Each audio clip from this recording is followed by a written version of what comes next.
everybody, and welcome to the Great Dragon Tourney.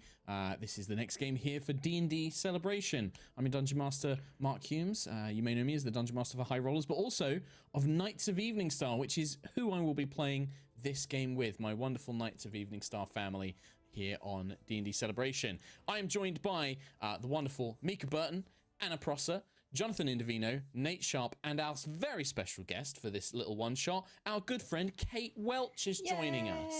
Yay! I'm so excited to be here. I'm such a big fan. Oh, shut up, you. We have been... Oh, shut up. I think I've not had a chance to play with Kate, and it's like something that I've been eager to do for a while, but I don't know if all of the rest of you have. I just got DM'd by Kate recently. Yeah, it was true. A great honor. Highly recommend. I have DM'd Anna, I have DM'd Nate, but I've never played with the rest of you, and this is going to be a really fun day for me. Exciting times, exciting times.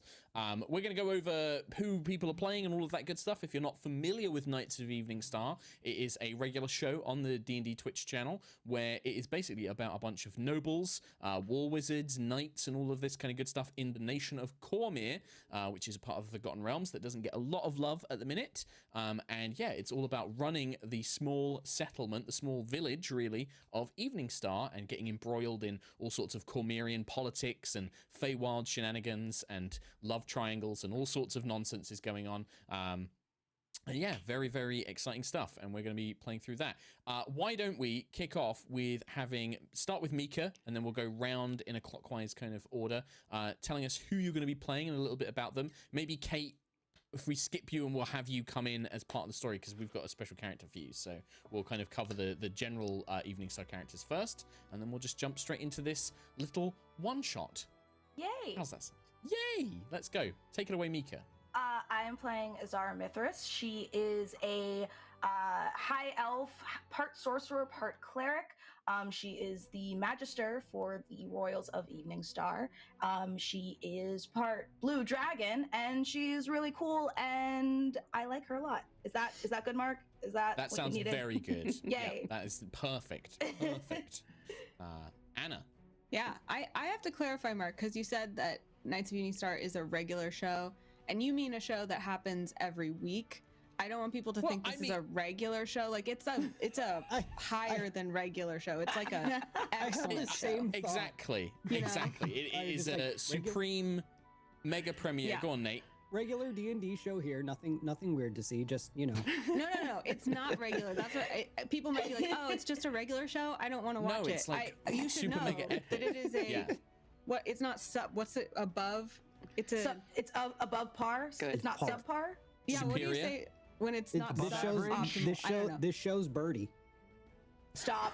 Sure. I don't know. It's show great. is It's a Pog. great show is the point. So it's great better show. than regular and you should watch it. But it Anyway, I'm sorry to happens- completely derail us already. No, but it happens on a regular basis. Yes. In that Yes. we There do we go. seasons and you can come and watch it. That's what I meant. But Yeah. you're absolutely right. It is a wonderfully epic show that you should come and watch. I And you're gonna understood tell you. us I about just who wanted to play in make it. sure that everybody else also No, understood. good. it. Absolutely. Then Nate made golf puns, so now we're just really off track. That was a golf pun? Yeah, Beats I the said fart Birdie noises above y'all were par. I making thought to that try there was and just throw some me new off. Gen Z thing that I wasn't appraised of yet that he was referencing, because that's usually what happens. Anyways, I play Agnes Crownsilver. She is a Circle of Wildfire druid, and she is also a noble, but she is not super fond of that fact. She kind of just looks down her nose at the whole nobility thing, so she's constantly trying to point out that she's different than other nobles, likes to put the people first, but she kind of walks that edge of somebody who maybe doesn't fully grasp how much privilege she has had and likes to pretend that she's something different than she is. But she is the sister to Tarkle Crownsilver, which I'll let him explain, but they have a really fun sibling relationship where she's trying to teach him about being noble, but at the same time teach him to not be noble, if that makes any sense. Perfect sense. And Shady, tell us about Tarkle and that relationship. Yeah, so I could go ahead and I could talk about the complexity of, new sister, her trying to teach me what it's like to be a noble because I grew up in the woods. Or I could talk to you about the love of my life, Willow Song, who is this fine, fair, pure, good maiden. Nothing is wrong with her. She is precious. She is whole. She belongs in this world. And I will hear nothing else of it. But Also, who are you playing, Shady? Me. Hi, I'm playing Tarkle Crownsilver, a half brother to Agnes. I am a rogue and warlock, level 9 rogue and level 2 warlock. Like I said, grew up in the woods, didn't know anything about nobility, found out my mom was this big important lady. She brought me in, gave me a town with my sister, and we've been running it pretty well ever since. Yeah, magic, perfect. And just looked at Nate. It was the timing to where it sounded like half brother was your character's race. Like, yeah, I'm a half brother rogue. I'm a rogue half brother. Half brother rogue. I love it. I'm a stepmom barbarian.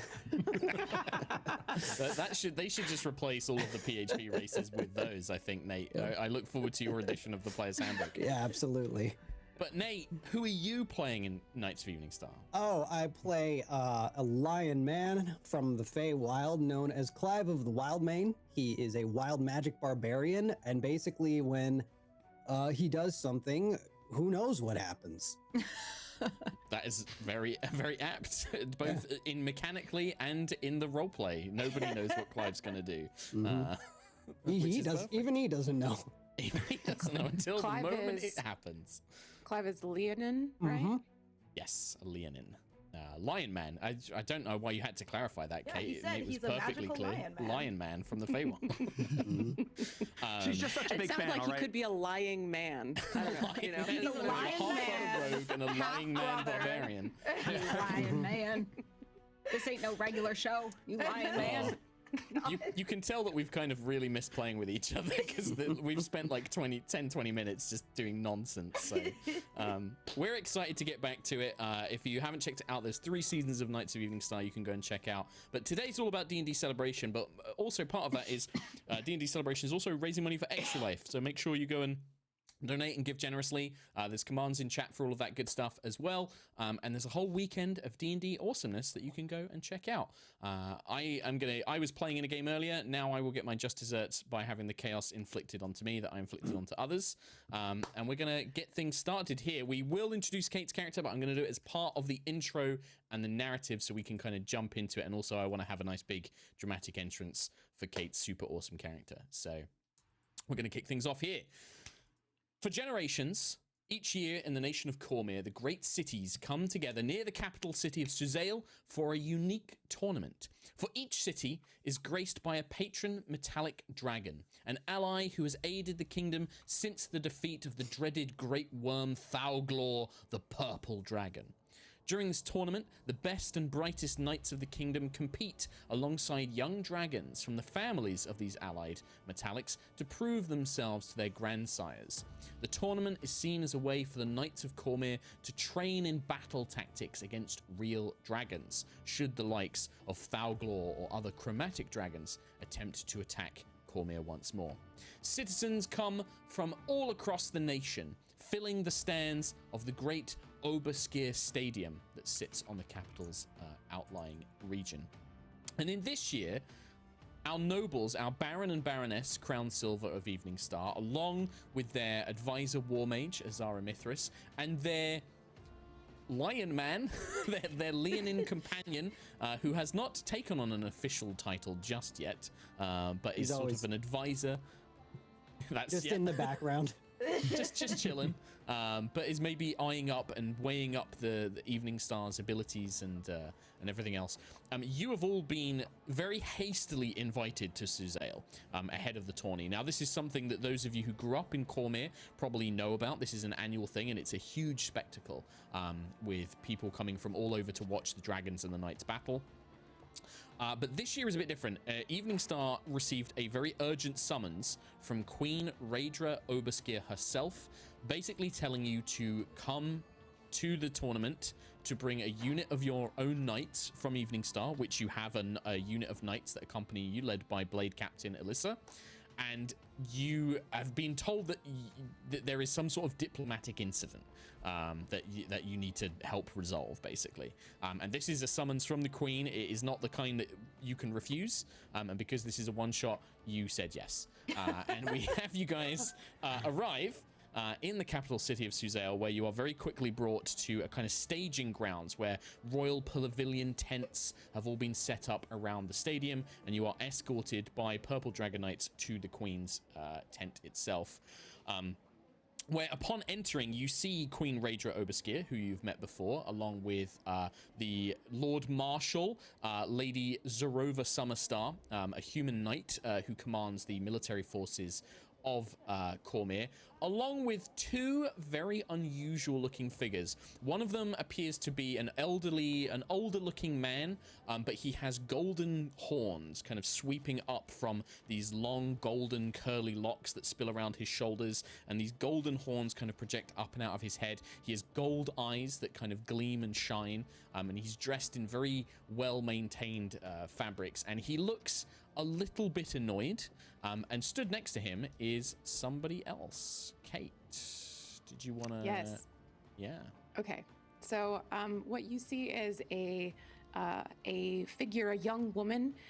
Her hair and her skin are both almost the same color of like bronze shining in the sun, and she stands next to this gentleman, and she's got maybe some little horns poking out, like not as robust, maybe not as glorious as a true elder might, but just some little ones. And she's so excited to see you. She's like shifting foot to foot, and she looks at the group as you approach, and she's like trying to keep it together. She's like, okay, yes, welcome.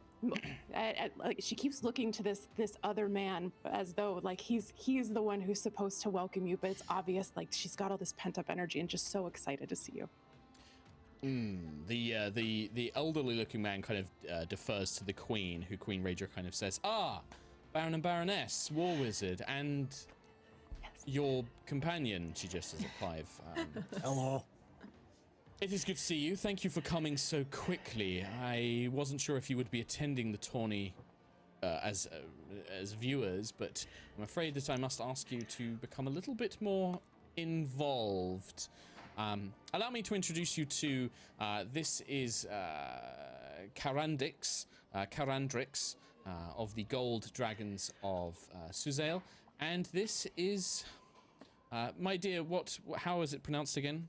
Your name? Your Majesty, it's Lola Thaya. I'm actually named after one of the great grandmothers of my tribe, and it's a long story. It's actually quite an honor to be named after her, and I won't take your time now, but later I would love to tell you more about all of the long line of Lola Thayas. I'm simply the. Excuse me.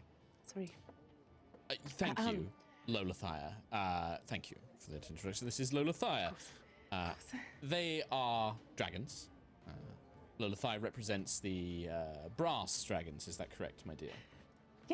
Yes, of course. And the honor is mine to introduce myself to you. I am Lola Thaya, as the Queen previously said, but you, of course, need no introduction at all.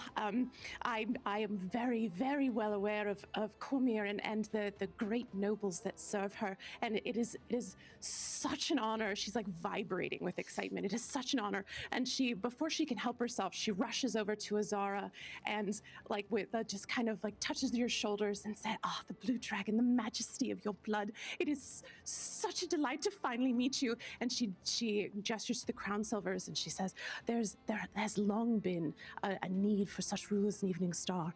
I cannot tell you how excited I am that you're here. And then to Clive, and she says, and also you, Clive.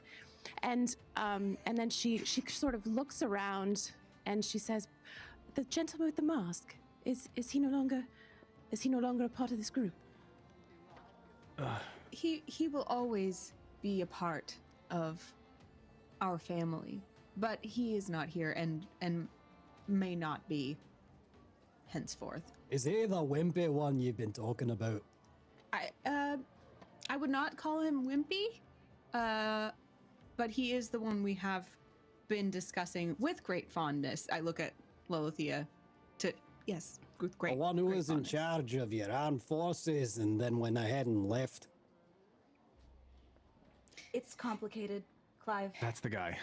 Hey, sounds like that's the whole story, but hey, The tragic events surrounding War Minister Marcel notwithstanding, I have asked you here because young, forgive me, Lady Lolothia has made something of and before she can finish, the golden-looking gentleman, she has made a grave and rebellious act.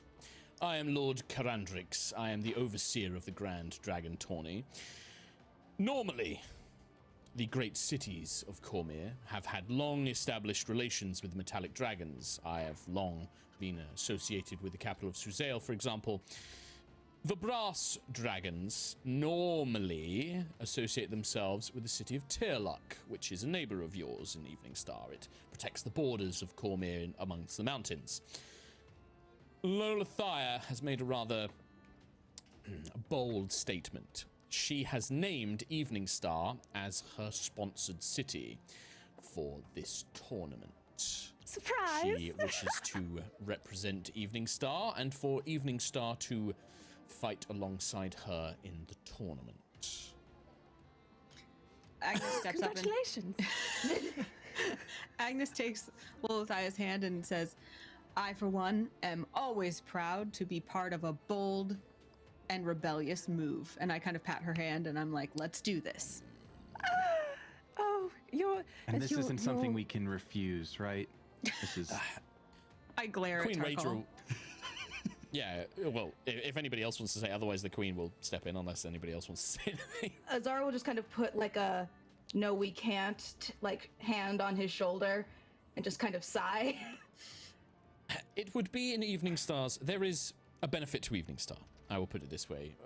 Whilst it is not traditional for such a small settlement to be featured in the tournament, this is an opportunity. Think of it as a way to display your prowess as adventurers, as fighters, as magicians, but also display the beliefs of Evening Star to the greater populace of Cormyr. Many people have come to watch. In fact, I believe that a large contingent of citizens from Evening Star have arrived, small as they are compared to many others.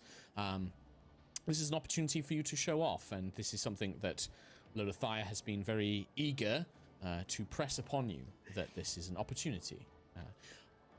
I have to go and get ready for the tournament, as does Lord Carandrix, but if you need, my assistants will be on hand to answer any questions about the tournament itself.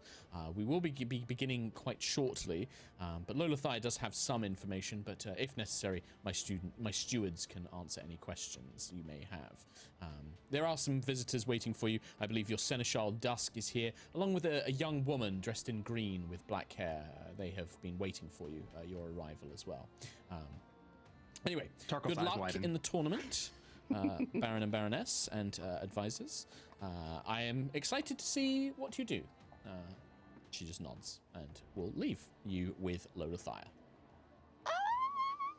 As soon as the queen is out of earshot, Lolothia bursts into conversation again, and it's honestly kind of pointless.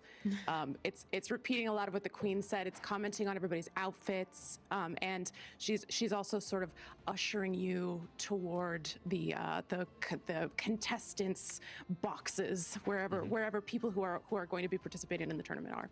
Yeah, there's definitely staging grounds, like areas and things like that. Cool. I'll ask her specifically, as we have not practiced for an engagement like this, can you give us any guidance as to how we should prepare, what we should be ready for? Oh, certainly, of course. There's no practice necessary, not for a group of seasoned warriors like yourselves, trust me. And I have to say, I think, Mark, correct me if I'm wrong, Agnes and Tarkle might have been to one of these before. Is that true? Azara and Agnes, I'm almost certain, Azara probably and would have Agnes, seen okay. them. Whether you were children growing up, this is like an annual tournament, right? So you've seen these games before. Tarkle, I was going to leave it. Jonathan, Shady, I don't know, Tarkle grew up as a peasant in the Kingswood. This is like a pretty long journey to Sazale, but it might be something that like maybe your father brought you to once, like as a big event, like we're gonna go watch the dragon tournament. Let's go kind of thing. But I thought I'd kind of leave that to your decision. Yeah, I kind of like the idea of Tarkle having gone to this like when he was 4, and that was like the last time he was in the same presence as. In my mind, Mom was there as well, and like that was the last time he was with his mom, quote unquote.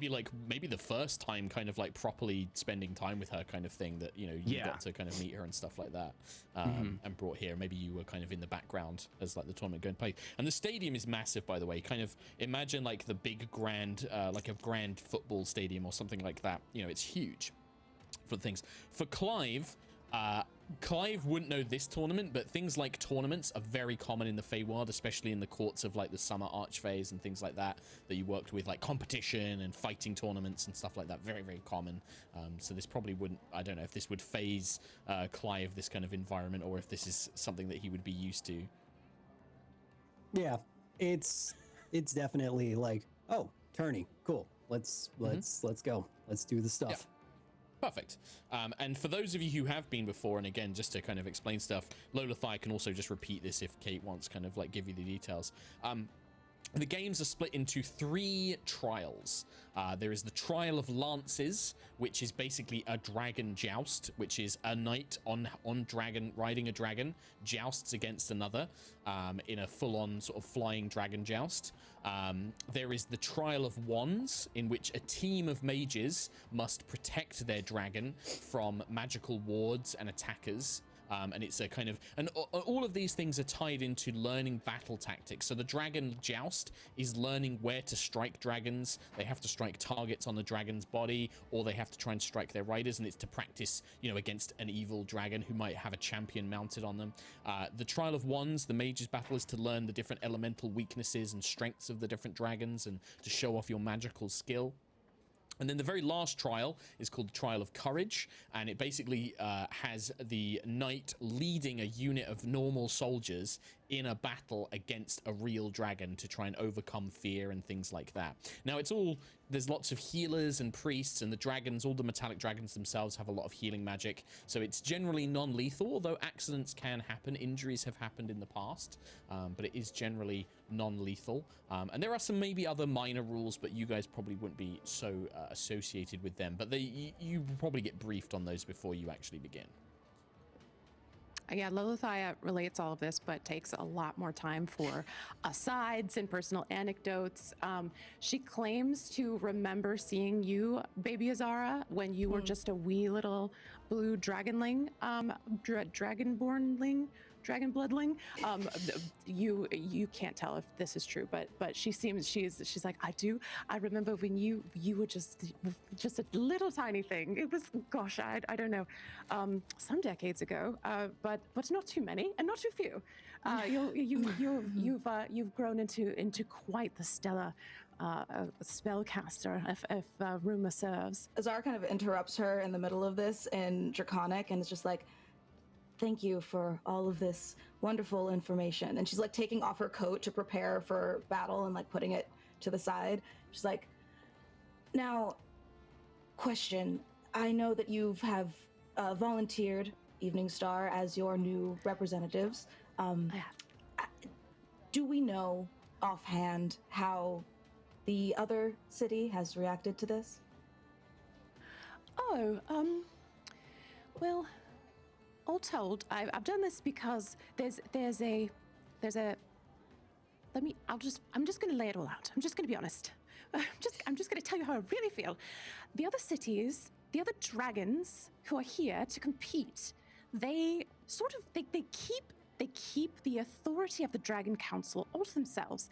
And I have been applying to join this tourney for, gosh, I don't know, 130 years. Ever since I think that I have passed from young into adult. Sure, I'm not elder yet, obviously. I've still got these tiny, but I deserve a spot. I deserve a voice on the council. and they continue to deny me the ability to enter the tourney. So, by gum, I just did it myself. And are they supportive? No, but are we ready? Yes. There is no better town than Evening Star, and there's no better lineup than this. I'm confident we can take it. By gum, indeed. As Lolathire is leading you, you're kind of having this conversation as you walk through this kind of competitors backstage, right? You know, you can see all sorts of like stone columns are like being wheeled in on giant wagons. You can see that there are these strange looking arcane constructs being kind of like taken away to different areas. You can see all different sort of soldiers in knights and armor, in getting ready in armor and things like that, all making preparations. You do also begin to see a few other individuals kind of filtering here and there, two of which you immediately recognize. It looks like that they've been waiting for you. One is the purple-skinned tiefling with a broken horn, Dusk, your seneschal of Evening Star, the kind of person who helps you run things and organizes the town and things like that. And next to him is a young, sort of elven-ish looking woman wearing a long green dress. She has a glittering green necklace kind of like draped around her throat, long black straight black hair, and she's kind of looking very pensively and nervously around, but she seems to lighten up when she sees Tarkle, and Dusk is just like, Baron and Baroness, I'm so glad that you're that I found you. Quite a few of the villagers from Evening Star, once we heard the news that Evening Star would be competing, like they literally rented horses and wagons and made for the capital as soon as they heard. We have a small contingent, but I wanted to make sure that you had anything you need. Is there anything I can help you with? I did also find young Miss Willowsong waiting. She's been waiting for Lord Tarkle, obviously. And he kind of like makes a face of like, you know, these Dusk, lovebirds. I'm glad you're here. And I want Tarkle to shake Dusk's hand, but then start walking towards Willowsong. Oh yeah, yes, embarrassing, a little bit embarrassed by Dusk with the call out. Yeah, Dusk is like, very good, Baron. But he will, before we get onto the Tarkle, Willowsong thinks he will turn to Agnes, Azara, and Clive, and Lolathire as well, and just be like, I'm afraid if there's anything you need, please don't hesitate to ask. If there's information I can gather or anything like that, I'm happy to do so. I look at Azara and I'm like, perhaps any supplies, potions, anything like that we might need? Yeah, I think that a few tinctures or potions, anything that you can acquire. Also, if you could just check on Alyssa and Captain Plate and see if she's fine. If she needs anything, let her know I'm here. I believe that she's fine. She's a bit more used to the capital than most of us, I think. The soldiers are all enamored. In terms of potions and things, I will do what I can. I know that there are a number of healers and priests in the vicinity, so if there are any injuries, hopefully we shouldn't have any problems, but I'll see what I can conjure up. I'll leave you to it then, my good lords and ladies. In terms of equipment, I believe that all things for the actual trials are provided by the event, and I'm guessing this must be our draconic patron, Miss Lady. I'm not quite sure of how to address one. At this, I would love. My name is Lolathire, but please call me Lola. And she just grabs Dusk's hand and starts pumping it with pure enthusiasm, both hands. She's like, "It is such an honor. You have kept them on such good track since they've became the guardians and the stewards of Evening Star. And I'm just such a fan of the work that you're doing in that town." Oh, well, thank you very much, Lola. Was it? Yes, every of day course, one yes. has a compliment by a dragon. You see, he kind of like straightens his tie up a little bit and he brushes himself off. He's like, "Oh, well, thank you very much. I do what I can." But obviously, it is all thanks to our wonderful nobles and their advisors. I don't think that Evening Star would be in the position without them. But of course, allow me to get to my duties. Good day. You have a spot in the VIP box whenever you need it. Oh, don't mind if I do. I arranged for that. So are all of us going to be competing in every event? I believe, this is Kate talking, I believe that the first event is a single rider on a dragon. Is that correct, Mark? That's correct, Okay. yep. And it is a joust, so you know the obvious skills of strength and combat prowess, being able to take a blow, but also somebody who knows how to fight on a mount, like somebody who can like keep their grip and not fall off. There's rules about, you know, if you get knocked off, it's more points and you get penalties and things like that. But yeah, you generally want a single rider. For the Trial of Wands, it is a pair of mages that compete in it, and that sort of thing. So yeah, definitely want to have a think about that. Before we jump back to you guys, Tarkle, yeah, as soon as you kind of brush past Dusk, Willasong's face kind of lights up, and she says, "Oh, Tarkle, I'm so glad. I was hoping that I would find you here. When I heard you had returned from your journey and that this tournament was happening, I thought that perhaps this would be the best way to come and meet you. But I don't want to trouble you if you and the others must have to make preparations and the like." No, it sounds like there's not much for us to do. We're just kind of waiting around. It's good to see you here, Willasong. Yes. Do you actually... And she kind of glances at the others and sees that they're talking with Lola about this, and she says, Do you have a moment, actually? I had a thought on the way here. I've heard some things around the stands, and there's something... Would you come with me? And she kind of offers her hand out. Then Tarko will look back, and if they're deep in conversation, I think he would just try to get probably Clive's attention. Okay. And just look at him and just go like 1 minute, hold his finger up and say 1 minute, and then just make sure he sees him walking away. Clive probably saw like a butterfly or something and is chasing it like a cat would, except he's using his sword. So he pulls out... This is interesting, actually. Okay, so now you've said that, Nate. So Yep. You pull out this sword, this long sword, with the hilt engraved to look like a black dragon spreading its wings for the crossguard, and then the black dragon head with gleaming rubies. As soon as you pull this thing out and you're holding it in your hand, there's a feeling. There's a feeling here. Like, this thing is... Oh, it can sense... You feel like there are enemies. There are enemies around you. And Lola, you feel Clive pull this sword out as well. What do I? Am I like? You don't like that sword. That sword is like, yeah, that's not a good sword. I don't like that sword. Can I be honest with you, Clive? Can I be honest? I don't believe I asked. No, I know you didn't ask, and I do have a lot of words to say something that's so simple, but I have to say I do think that sword would cause a lot of discomfort in this arena, and I do think it would be awfully wise of you to put it away for right now. And if you do want to chase butterflies with a sword, I'm sure I can get you one that doesn't have quite so many bad vibes coming off of it. Looks at the sword, it's like, oh, this one? Just like holds it up closer. Yes. That's the one. That's the one. The yes, red ruby eyes of the black dragon almost seem to flash. When you point it towards Lola, the eyes seem to flash for a second. And yeah, the sword, like, it's almost like pulling your hand towards Lola, like it wants to cut, it wants to slash Lola. No, thank you. What's wrong with it? Oh, I have a feeling there's some very dark chromatic magic happening with this sword, and this is a place for metallics. You know, we like to keep things light and happy, and those chromatics, sometimes when they forge weapons, their hatred and their anger and their pain gets forged into it, and I fear that maybe this is what's happening with your sword. I'm not sure. Mid-sentence with that, Clive will just lose interest and turn around and just keep swinging. Okay, there you go. So he goes back. For Tarkle, by the way, like, you don't think Clive's seen you, but it seems that this is very much taken the direction of the conversation. Yeah. So if that's what I see happening, I just go with Willasong for sure. Mm-hmm.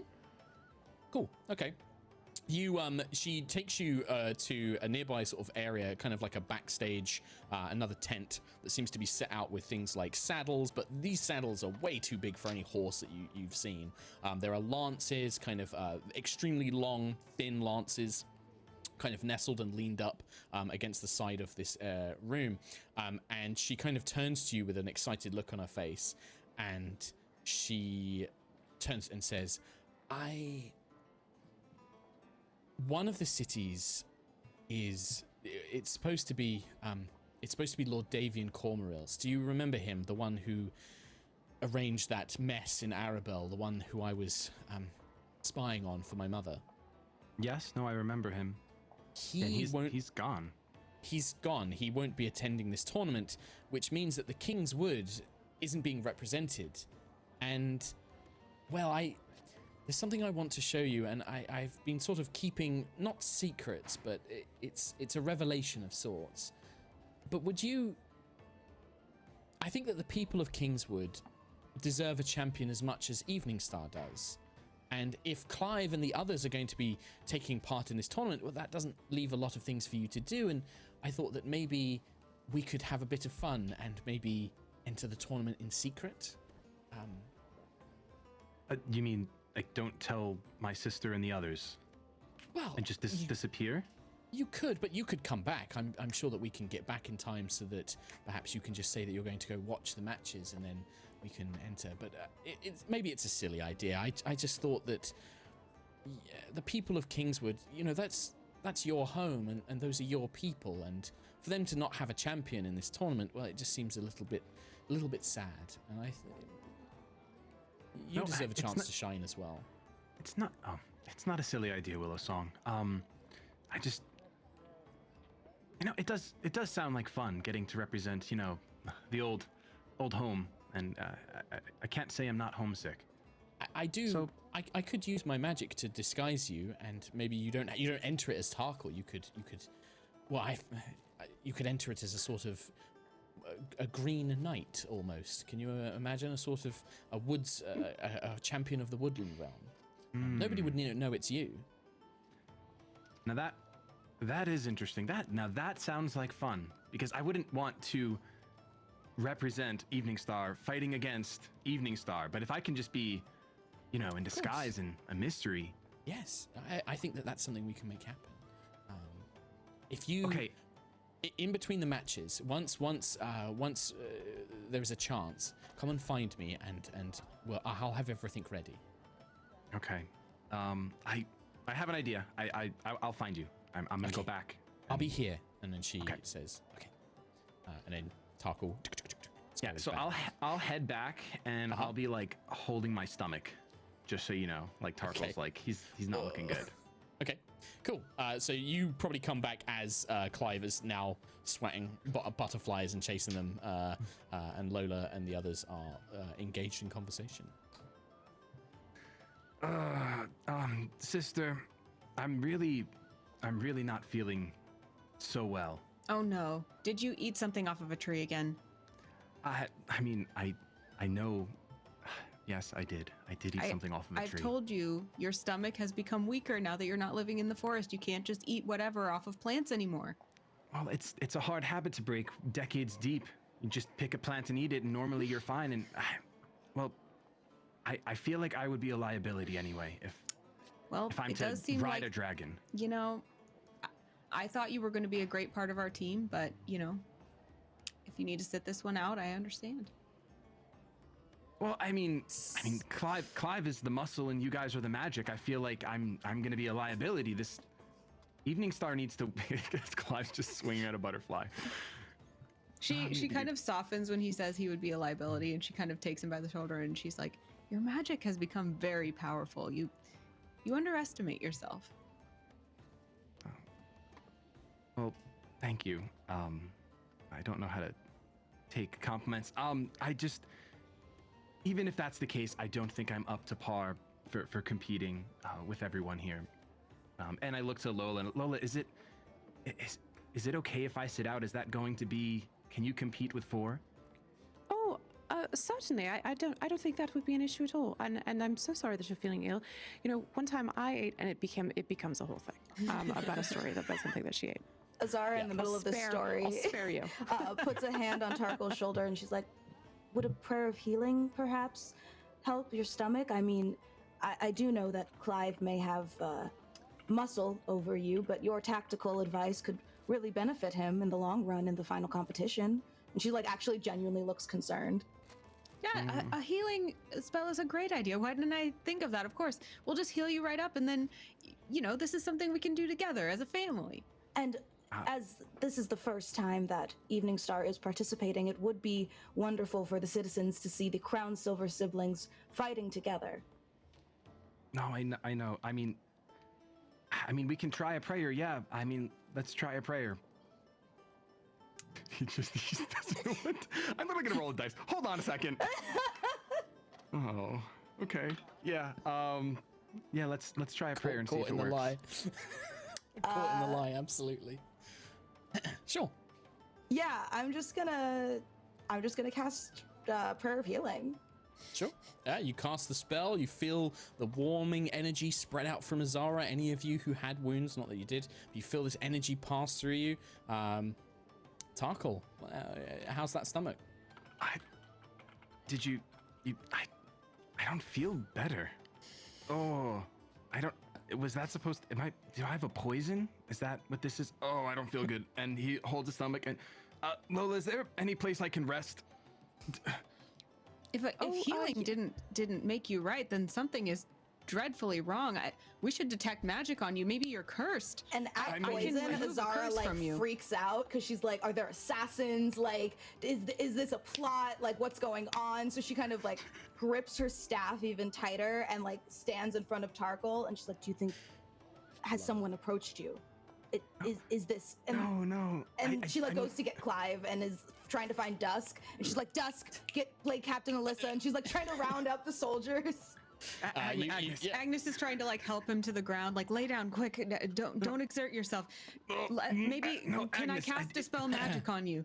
Would that prayer have worked with food poisoning? All right, I ate a lot of a bad thing. Of course it would cure food poisoning. It cures stab wounds, of course.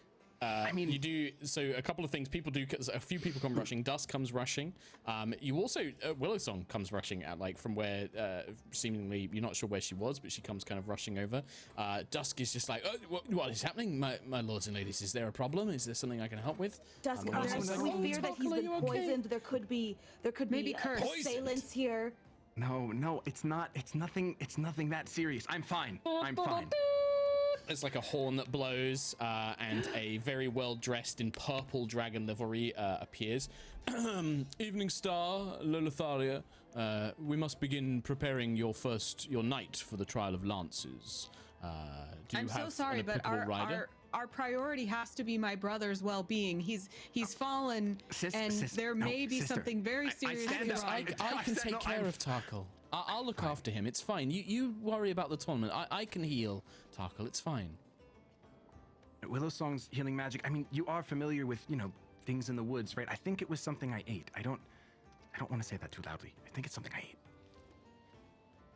And then, yeah, I want to lean on Willowsong. I'm gonna roll an insight check. Also, Zara's kind of put off by the fact that he's dissing her healing magic for Willowsong's healing magic. I just don't know what And she prayer kind of does. like sits back. Shady is like the best person to make this poor victim. Like, it's just like pile on Shady. I gave him a thing. I said to him before the game, I was like, man, would Shady be up for, would Tarkle be up for you? He's like, yeah, that sounds really cool. And now it's like he's caught in this desperate situation. Now I'm sweating. Tarkle's sweating. Shady's sweating. There's so much sweat. Yeah. Yes, you can absolutely make an insight check, Agnes. I rolled a 14. Okay. So I think at this point, Agnes kind of is like, he keeps insisting he's okay. He doesn't want any help. He keeps kind of pushing her hand away. And now that Willowsong is here, she's kind of squinting at him. Yeah, I mean, like, I guess like Agnes can read into this, like, whatever you as Anna want Agnes to read into this. Yeah, I think that with a 14, I think she's not certain of anything. But at this point, she's like, actually, I'm not worried my brother's dying because I have insight enough to see that like something other than a curse is happening. So she's like, he's not. Yeah, exactly, for sure. And also, like Lola, if you with your dragon vision, like there's no, you look around with true sight and you can't see sort of like any signs of anything like that or anything like that going on. So Agnes is gonna make a big show of being like, well, if Willowsong can take care of you, then absolutely we'll just take our leave and go represent Evening Song, our city, that we are responsible for, that we represent. We'll just take care of that while you and Willowsong hang out. I'm sure that we away. can get Tarkle mended for one of the later bouts. But I think that this is probably just I have some herbs and things that can help his stomach. Oh, I'm sure. But I'm sure he'll be ready for later. Azara will pick up on Agnes's sarcasm and stand up and brush herself off and be like, herbs and such, Willowsong, and walk off with great. Agnes. Yeah. After everything kind of like calms down and resolved, Clive would slowly walk back. Butterfly's probably on his head. You go away. That's all right, Clive. You can hunt a dragon next. How's that? I'll do. Wonderful. So this sounds like it has been sorted out and it's time for us to joust, yes? Indeed. Marvelous. I follow Lola. Yeah, so Lola can lead you to the kind of staging area, and this is like a much bigger space. So kind of if you leave Tarkle and Willis on behind, you emerge into a much larger kind of sandy arena. Which is a kind of prepping area, and it's big. It's surprisingly big in here, way bigger than a horse would need to be. And you can see that there are large saddles. And one of these retainers kind of comes up to Lola and says, "My lady, if you wouldn't mind becoming your true form, we can have you fitted for the saddle, and we can have your chosen knight prepared as well. Do you?" And he kind of looks between Agnes, Azara, and Clive. Do you? Which one of you will be jousting for this this trial? I look at Clive. This seems like your kind of thing. All right. Very good, sir. Would Sir prefer armor to be provided, or does Sir have his own? I am the armor. A very brave one, it would seem. Well, we have a shield and lance prepared for you. But yes, Lady Lola, would you mind transforming, and then we can have you fitted? Of course. Everybody watch. And I wink, and then pretty quickly my horns get bigger. There's this big, huge frill of shiny brass skin that stretches between them, and then my legs and arms transform, and there's like this big old sort of horsey doggy shake, and my wings unfurl. They're massive. I'm enormous. Oh, she's a dragon. Yeah, and those of you, I think Azara would have studied biology of dragons and things like that. Looking at Lola's kind of draconic form, she is close to being an adult, but maybe a very, very young adult. Like she's a big dragon, and very powerful, but she's definitely on the youngest side of that scale. So certainly not as powerful as some other beasts, but very big, very strong. And metallic dragons, all of their normal properties, all of that kind of stuff applies. The retainers begin fitting a saddle to Lola, and this is a good time for me to kind of run you over the rules of the joust. So first of all, before each joust, there will be a moment that if anybody wishes to go up and do an introduction for Clive, they will be allowed to do so. If you guys want to do, Agnes and Azara specifically, if you want to do any checks in between the passes, in between the bouts, please just feel free. This isn't just about Clive. You guys can always help out. Magic, however, is not permitted. You are not allowed to cast magic on Clive before or during the match. You're not allowed to interfere with the match. Each basically test is called a pass, and the way that it works is you will charge towards another knight and dragon, Clive and Lola. Clive, you will be able to make one attack with the lance, which will be using your strength and proficiency modifier. And you have a choice. You can either try and strike the rider on the dragon, or you can try and strike, there will be two targets, or several targets, two dragon's sides and the dragon's heart, basically. You can either go for the dragon's heart or the dragon's sides. You score 1 point for hitting the dragon's side, 2 points for striking the dragon's heart, or 3 points if you strike the rider and knock them off. If they don't fall off, you get no points. You can also, if you want to, take a particularly aggressive stance, or if you want to take a defensive stance, you can choose to do that as you prepare for the joust. Lola, for you, as you are a dragon, you also have an opportunity as part of the joust to do a couple of things. You could either try and perform a trick, like an aerial trick, to try and protect Clive or dodge out of the way. You can use your tail attack to try and get a cheeky hit on maybe some of the targets or the rider, score some extra points. Or you can try and protect your sides and your chest more as you're flying. There will be consequences and benefits to all of these kind of things, but think about the approach. What would your character kind of go into when you make the joust? It's 3 passes. 3 passes make a bout, and that's pretty much all you need to know. It will use your AC and then all of the normal stats, basically, Clive. So Cool. If you don't have a shield, they will provide you one, and that's a +2 AC if you wish to use one. Sure. Cool. All right. Meanwhile, so whilst Lola is getting prepared and Clive is getting mounted up, Willow Song will look at Tark and say, well, that didn't quite go as well as I was hoping. No, it didn't.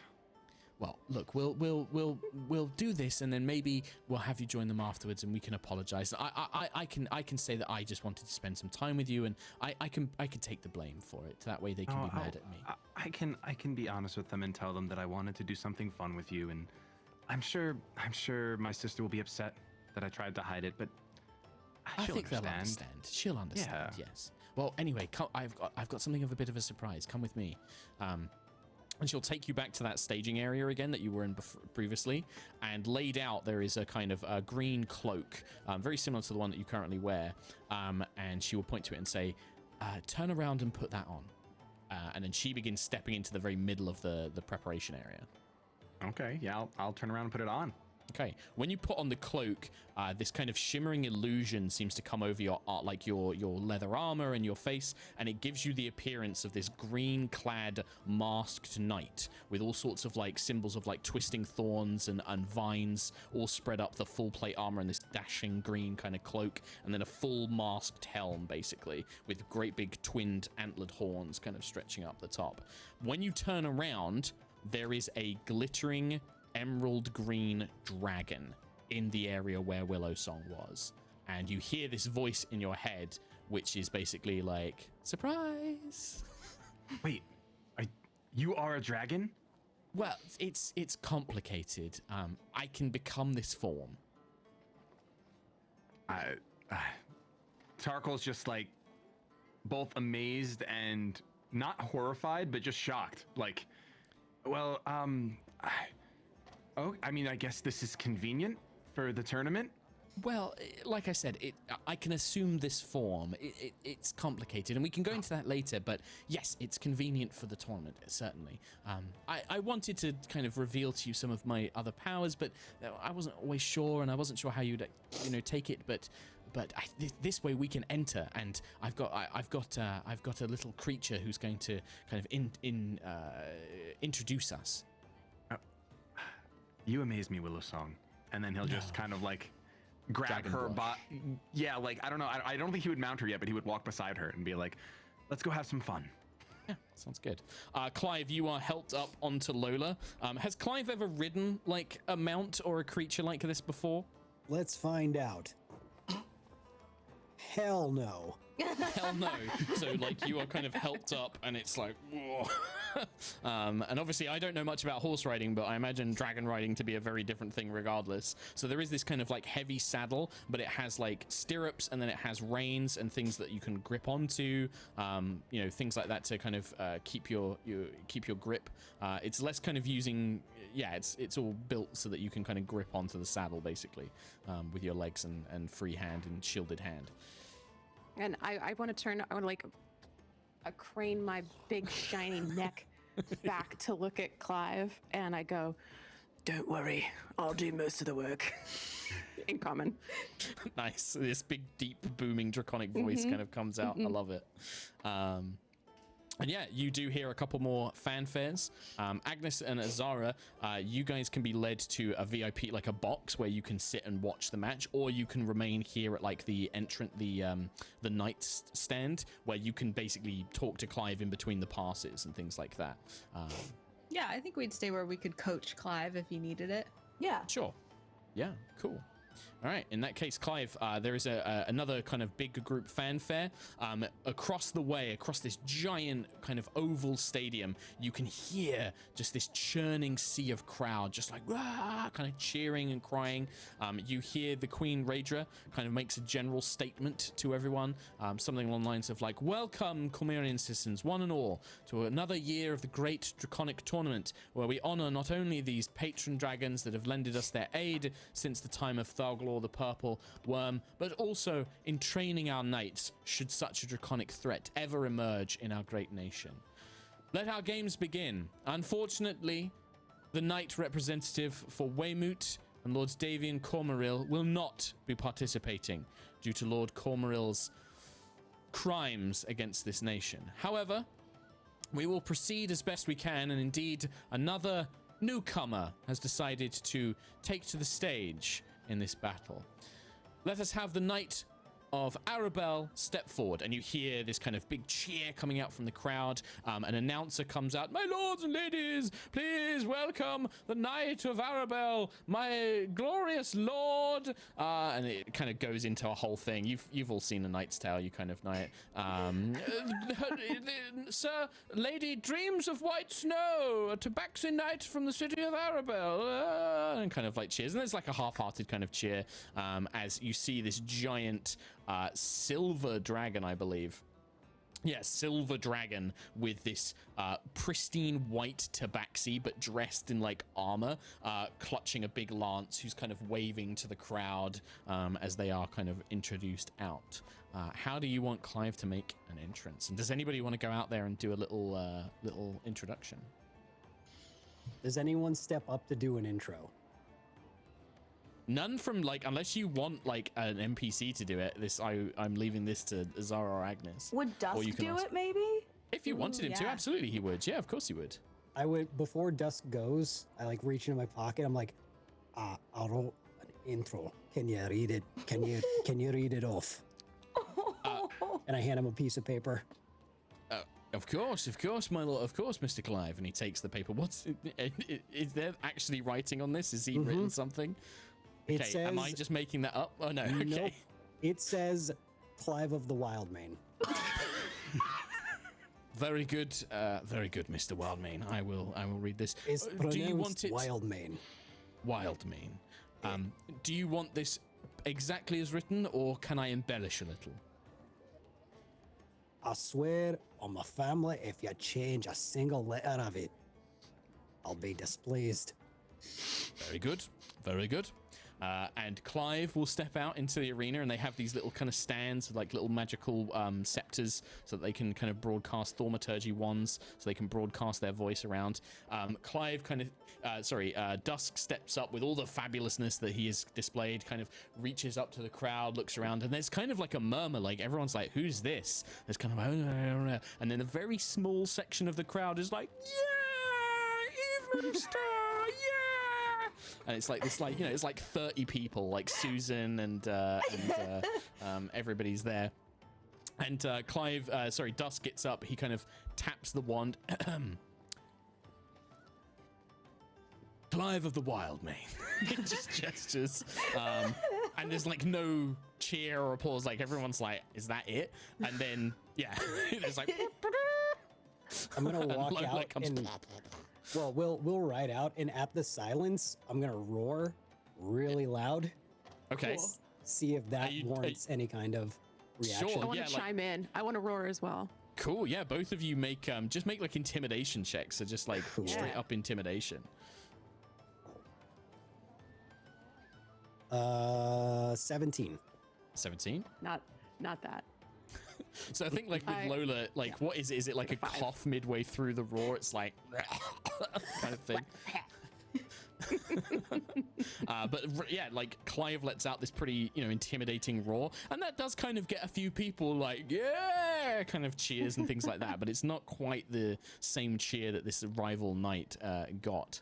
And also, cool. if I may, could I have made that a daunting roar? Ooh. I mean, you absolutely can if you want to use that now. Absolutely. Yep. Sure. And that's going to be at the because I would see my opponent like down the line, right? Yeah. Well, if you want, you could make that roar like as part of the joust, right? You could just roar again and use your daunting roar as you get closer. Because like at the moment, you guys are like 150, 160 feet apart, right? You're at the two ends of this the list. Oh, right. I forgot there's a range. JK. Yeah. Can you spoiler. When you do use daunting roar, will you read it? Yeah. As a bonus action, once per short rest, creatures of your choice within 10 feet that can hear you must succeed on a wisdom saving throw or become frightened.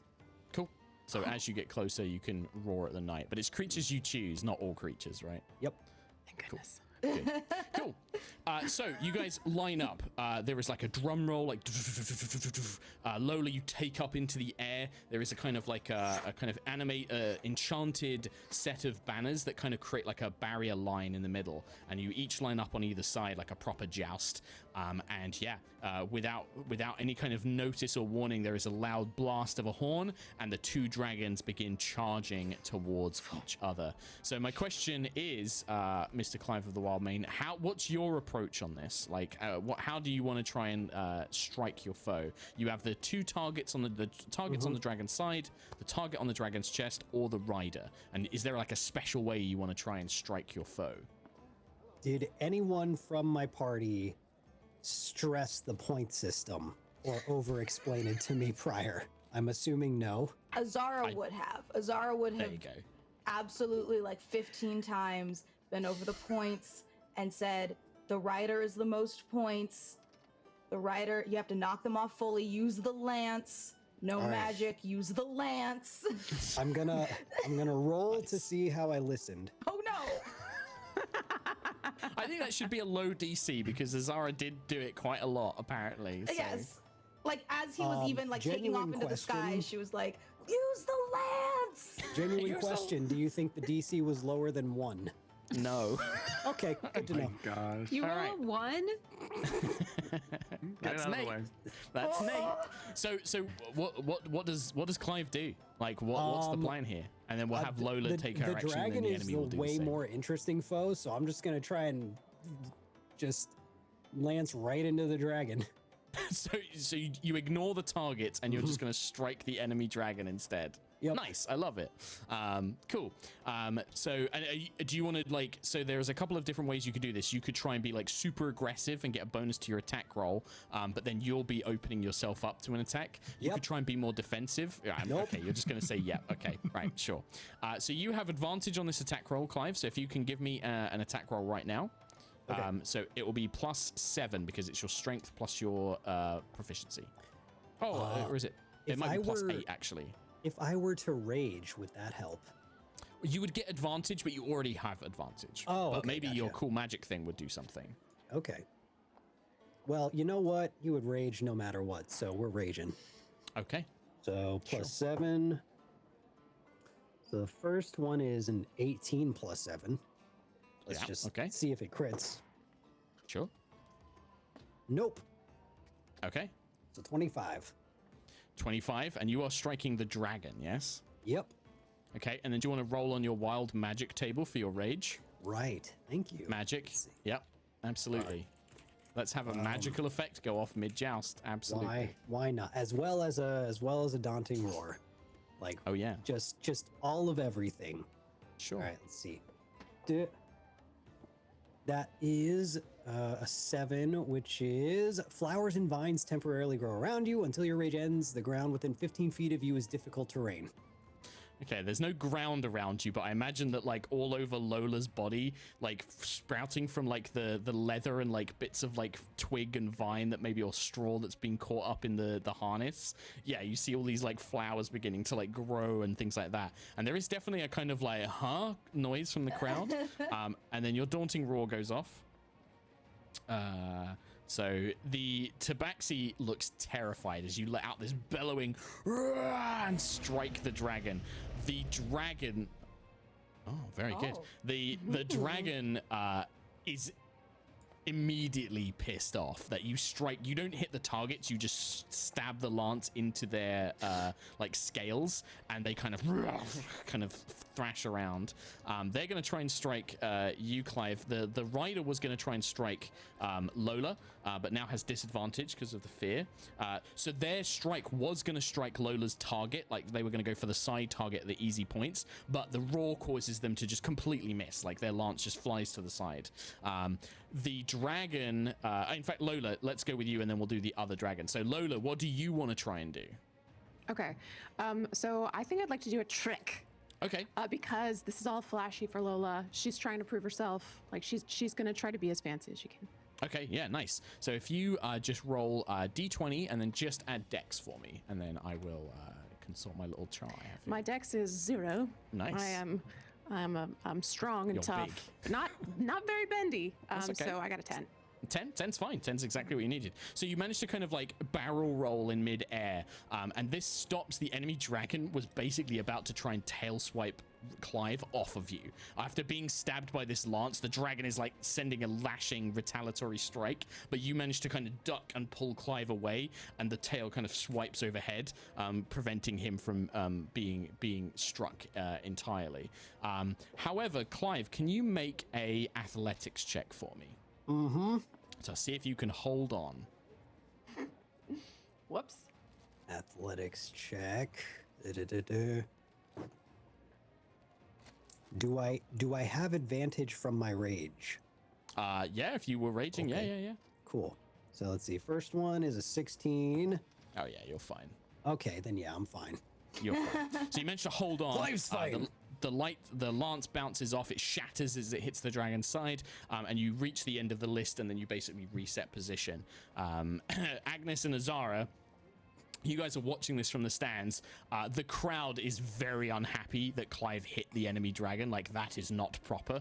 And so they're kind of like, boo! They're booing Clive when like he's like flying back, trying to be triumphant. They're booing Clive. They're also booing the other dragon because they made a terrible kind of like miss. There you go. The crowd's booing away. But you also notice as you guys are watching, two very unusual looking figures are kind of watching from the sidelines a little ways down from where you are. You can see one of them appears to be a non-binary individual wearing sort of a long blue gown, but it's like a military dress, like a military uniform on top. So imagine like a blue ball gown, but it's also got like lapels and sort of medals and things like that on the top half of it. They have short cropped blue hair, and they seem to have like a kind of halo of blue crystals floating around their head. And they're watching this very unhappy. They're kind of folded arms. They're kind of like watching it in disgust. Next to them is a young woman in a kind of very pale, thin yellow gown. It's almost translucent at parts. And she looks very sickly and very pale, and she has long kind of pallid yellow hair and a crown that kind of floats above her head of a yellowy crystal. And she's kind of nervously kind of like looking around, and there are these two hooded figures stood immediately behind her, and she kind of turns and whispers to one, and it brings out this what appears to be almost like a plate of sort of like wriggling squids, and she just takes one and is like and they're watching this joust intently. But Clive and Lola circle back as they prepare and set up another bout. A persuasion check and be like, Clive, hit the rider off the dragon. Sure, absolutely, yeah. But it's I so leave this to much you and Nate. smaller. Oh, I rolled really poorly. I rolled 11. I turned to Azara. I'm like, can you? I'm gonna use message. Okay, yeah, easily reaches Clive. And I'm gonna message Clive, and I'm gonna say, Clive, if you hit the rider off the dragon, the Who said crowd that? will be enamored. It's Azara. Clive, it's Azara. The crowd will be enamored with you. They will love you. They will chant Clive of the Wild Mane exactly how you want to hear it. Please, Sparkly one, someone's pretending to be you in my head. Azara will actually then scream, and she'll say, "It's me! Hit the rider off the dragon!" Can I persuasion roll? I leave that to you. You guys don't have to make the roll. I leave this to Nate's RP. If Nate wants to listen, I leave it to Nate. I So rolled an 11 after it's on like mine. screamed at me, it just like takes up the lance like, hey, you don't have to yell at me, just Yeah, you get passed a new lance by a retainer. They kind of pass you a new lance. Lola and Clive, you guys can talk. Like, if you guys have like a tactic, you guys can sort of have a discussion before the second pass. I should really consider explaining the rules better, but all right. Well, we did explain the rules quite a bit. But at this point, let's try to knock the rider off, and I will try to I'll try to run you up with a tail swipe and really position you right in the right place. All right, cat on a dragon fight. Nice. All right. So Classic. another pass begins. So what do you both want to do? I should do both of you at the same time, and then I'll do the enemy. So, You so can Clive, go what are you first, going to do? right? You go for the rider this time? Mm-hmm. Yep. And you're going super aggressive once more? Mm-hmm. Okay. And Lola, what kind of what do you want to go for this time in the joust? I had tricks, I had tail, and then what was the third? You can also just try and protect. I mean, you can do whatever you want. Obviously, I don't want to just limit your scopes, but these are kind of like things that I've thought of that you could do. So you could try and protect yourself. That will make it a bit harder for Clive to attack, but you'd protect your sides, and it would make it harder for them to strike you and score points. I kind of want to feint to one side as though I'm gonna like go one way, and then at the last minute feint to the other side. To try to get the rider to attack the wrong place. Cool. All right. So let's have Lola make a deception check. So just straight charisma if you don't have any deception bonus, and then I will have the other dragon and the rider try and make it an insight check. See if they can read you. A dirty 20. Okay, so dirty 20. All right. So you're going to try and feint, and then Clive, you reach out to attack. You have an advantage on the attack roll. You do get the sense that the other dragon seems to anticipate your move, Lola, and is going to try and use that to their advantage to try and strike a point on your chest. But the rider's going for Clive. The rider is like, nope, I'm going to try and take a... Sorry, the rider's going to go for the point on your chest. The dragon is going for Clive. The dragon does not like Clive. Has it been a minute in between rounds, do you think? No, it's not been that long. Oh, okay, so still raging. Yeah. Okay. Yeah. Consider that you're still raging for the entire bout. Absolutely. Okay. So first one is first attack rolls a 19 plus 7, you said? It'll be plus 8, I think, for you. Oh, plus 8. Okay, so you strike the rider if that's what you're going for. Yes. Cool. So let's see if it's a crit. Well, it is yeah, not. see if it's a crit. All right, and so you said you got, what was the total of the attack roll? It was 17 plus 8, you said? 19 plus 8. 19 plus 8, God, 27. So, okay, so you strike the rider, and they now have to try and make a check to see if they can stay in the saddle. They do not, but they do get to try and make their attacks before they fall. They are frightened of you. So they miss, striking Lola once again. Even with the feint, this tabaxi is trembling when they see you coming towards them, and their strike just completely misses, leaving them open. But the dragon is going to try and make an attack against you, Clive, and that's going to be a 30 to hit. So both you and the enemy rider need to make an athletics check to try and stay in the saddle. All right. Let's see. And you have advantage because you're raging. Oh, yeah. So let's see. First one is a 24. Okay. Yep. 24. 24 total, just barely, because of the dragon's immense strength. When it impacts into you, you just manage to keep hold, keeping your hand on the saddle. You can probably get like knocked out of it, but you're still gripping onto the side as you get slammed by this dragon's tail, but you don't fall off. The other Tabaxi Knight, however, goes flying through the air, and you see a mage in the audience cast Featherfall, and they just slowly descend to the ground. But as they see them go flying out of their thing, the crowd just erupts, just cheering like, Clive! I'm super excited to see a dragon, to see a rider get knocked and unseated, unmounted, as the lance kind of shatters into pieces. Clive of the Wildman. As you kind of like pass the other dragon will nod at you, Lola, in a sort of like, very well done, well played kind of thing. And as you kind of I return it. Rotate back around, you, Agnes and Azara, for you guys, the strange two that were kind of watching this all, you can see the one in blue is kind of getting very annoyed watching this, whereas the one in yellow is sort of unimpressed. In Azara's worldly adventures, would she recognize what in the unholy hell these creatures are? You could make an Arcana check. I shall make an Arcana check. Absolutely. Good thing I'm good at that. 19. 19. Even through all of your knowledge, they're pretty unusual. They look like humanoids, but the strange kind of floating crystal crown, there could be a magic item. You've heard of things like the ion stones, things like that, these kind of floating crystalline items, the other magic items maybe that they could be, but you're not sure if they're an actual creature or anything. If they are, they must be a very rare one, certainly not something that you've read about even in your training.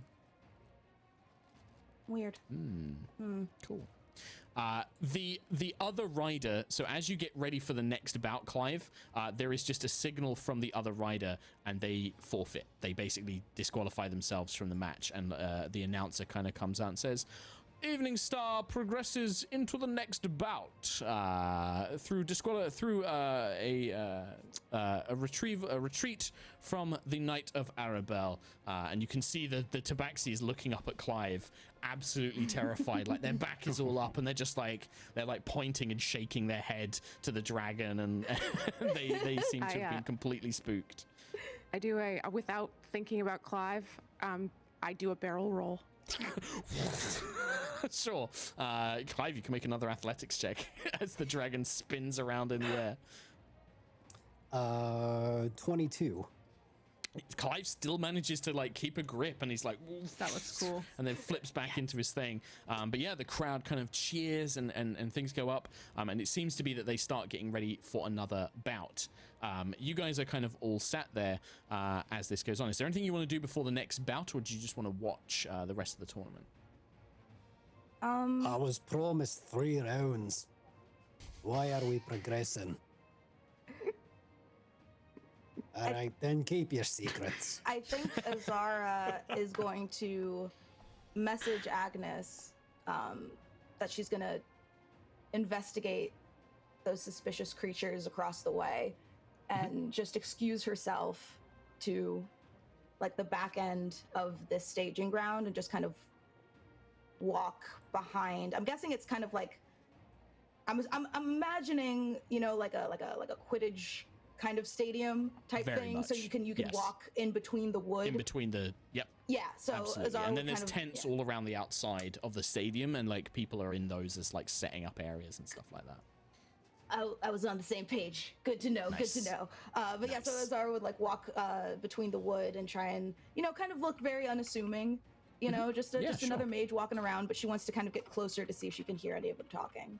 Yeah, absolutely. Yeah, and as you start getting a bit closer, you do hear the blue one is kind of just like, what is this? This is a ridiculous sham of military tactics. These strikes would have no bearing on a real chromatic dragon. Impossible. Absolutely ridiculous. Like they're criticizing the tournament basically, like saying like these skills are of no use in a real battle. This is preposterous. And the other one just is like, yes, I suppose so. When can we leave? I don't like it here. And the other one's just like, oh, when it's finished, please. Enough of your twittering. And she just the one in yellow sort of just slinks back and turns to these shadowy cloaked figures that you haven't seen what's beneath the cloaks. They're so big, thick, and heavy. Whilst you're doing that, Agnes and Clive, Lola, you kind of all return back to the staging area. The trumpets sound again, and a little satyr. And the crowd kind of immediately are like, whoa, satyr, like that's a fey creature. And you know that there's been some tensions, but the satyr gets up into the pronouncement box.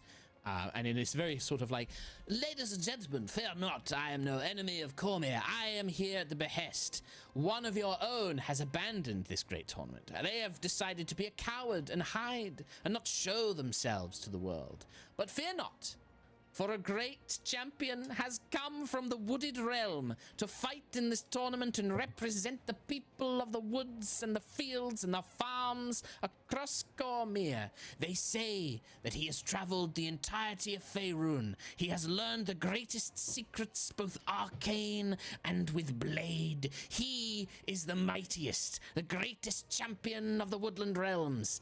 Ladies and gentlemen, I give you the Briar Knight! And he kind of gestures, and emerging from the other room is this emerald green dragon with this resplendent thorn vine armored knight in this kind of big shovel knight-esque kind of antlered helm.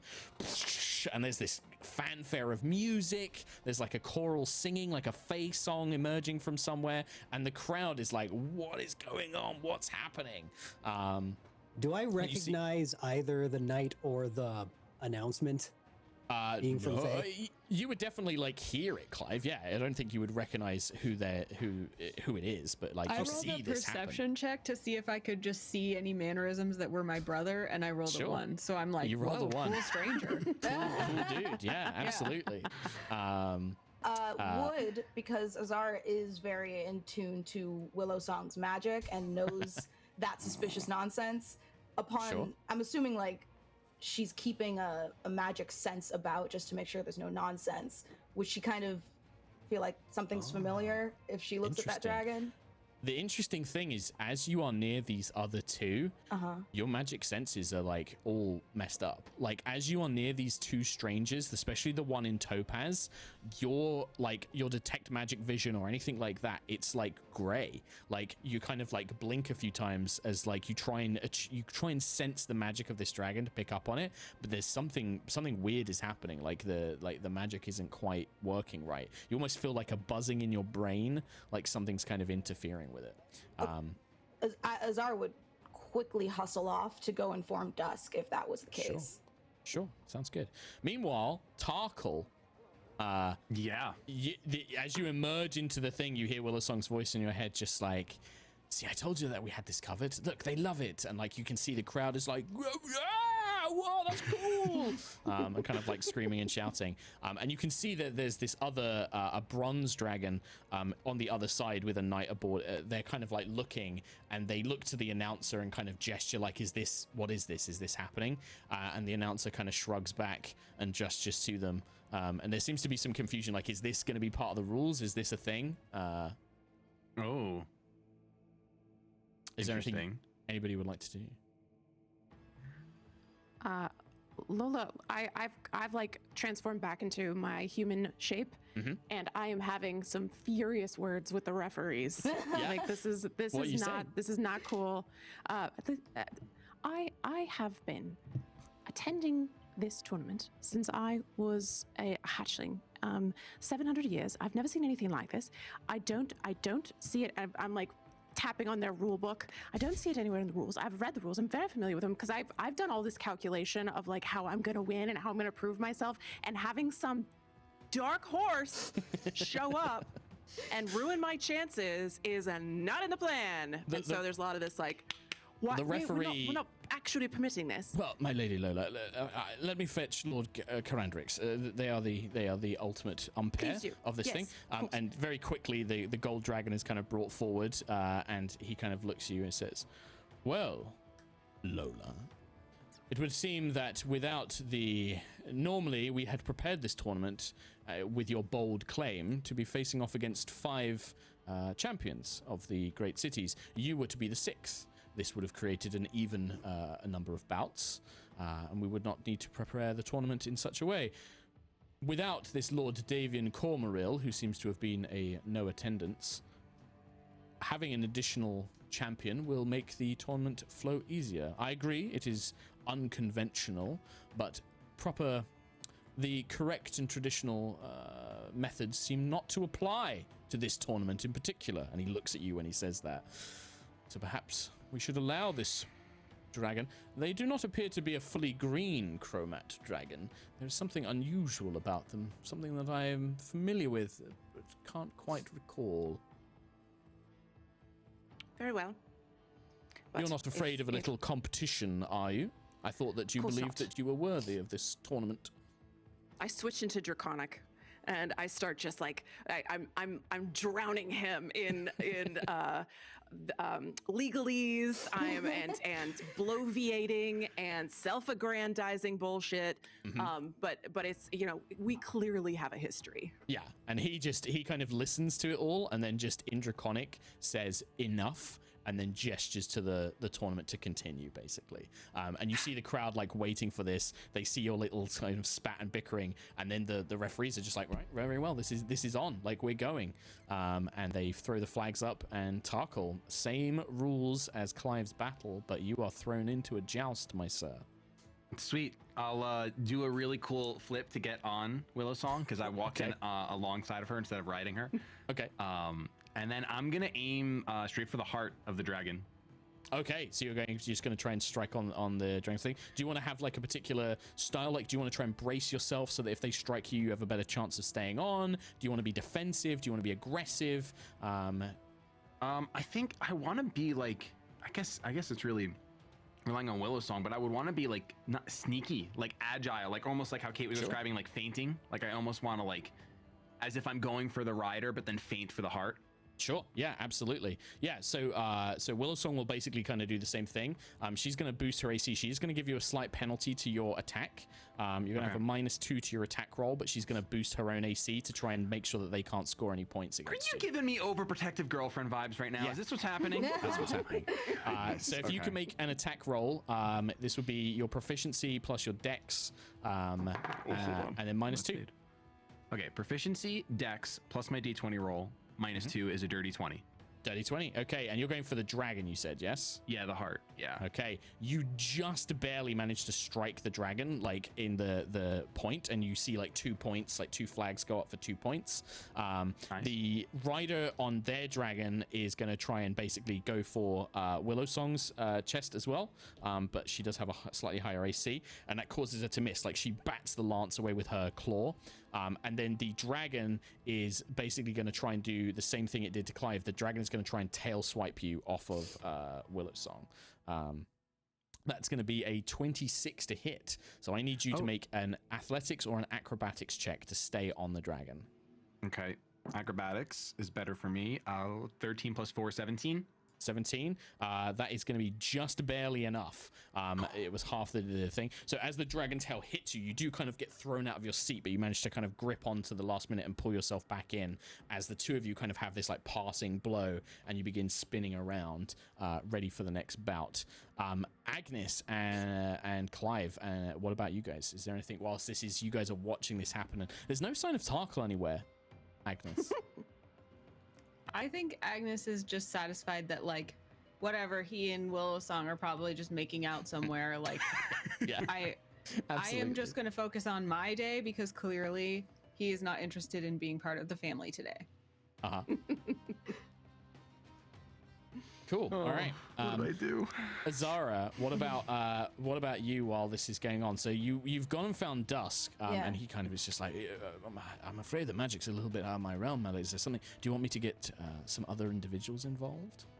I just, their presence makes me feel uneasy, and I just would like to inform someone.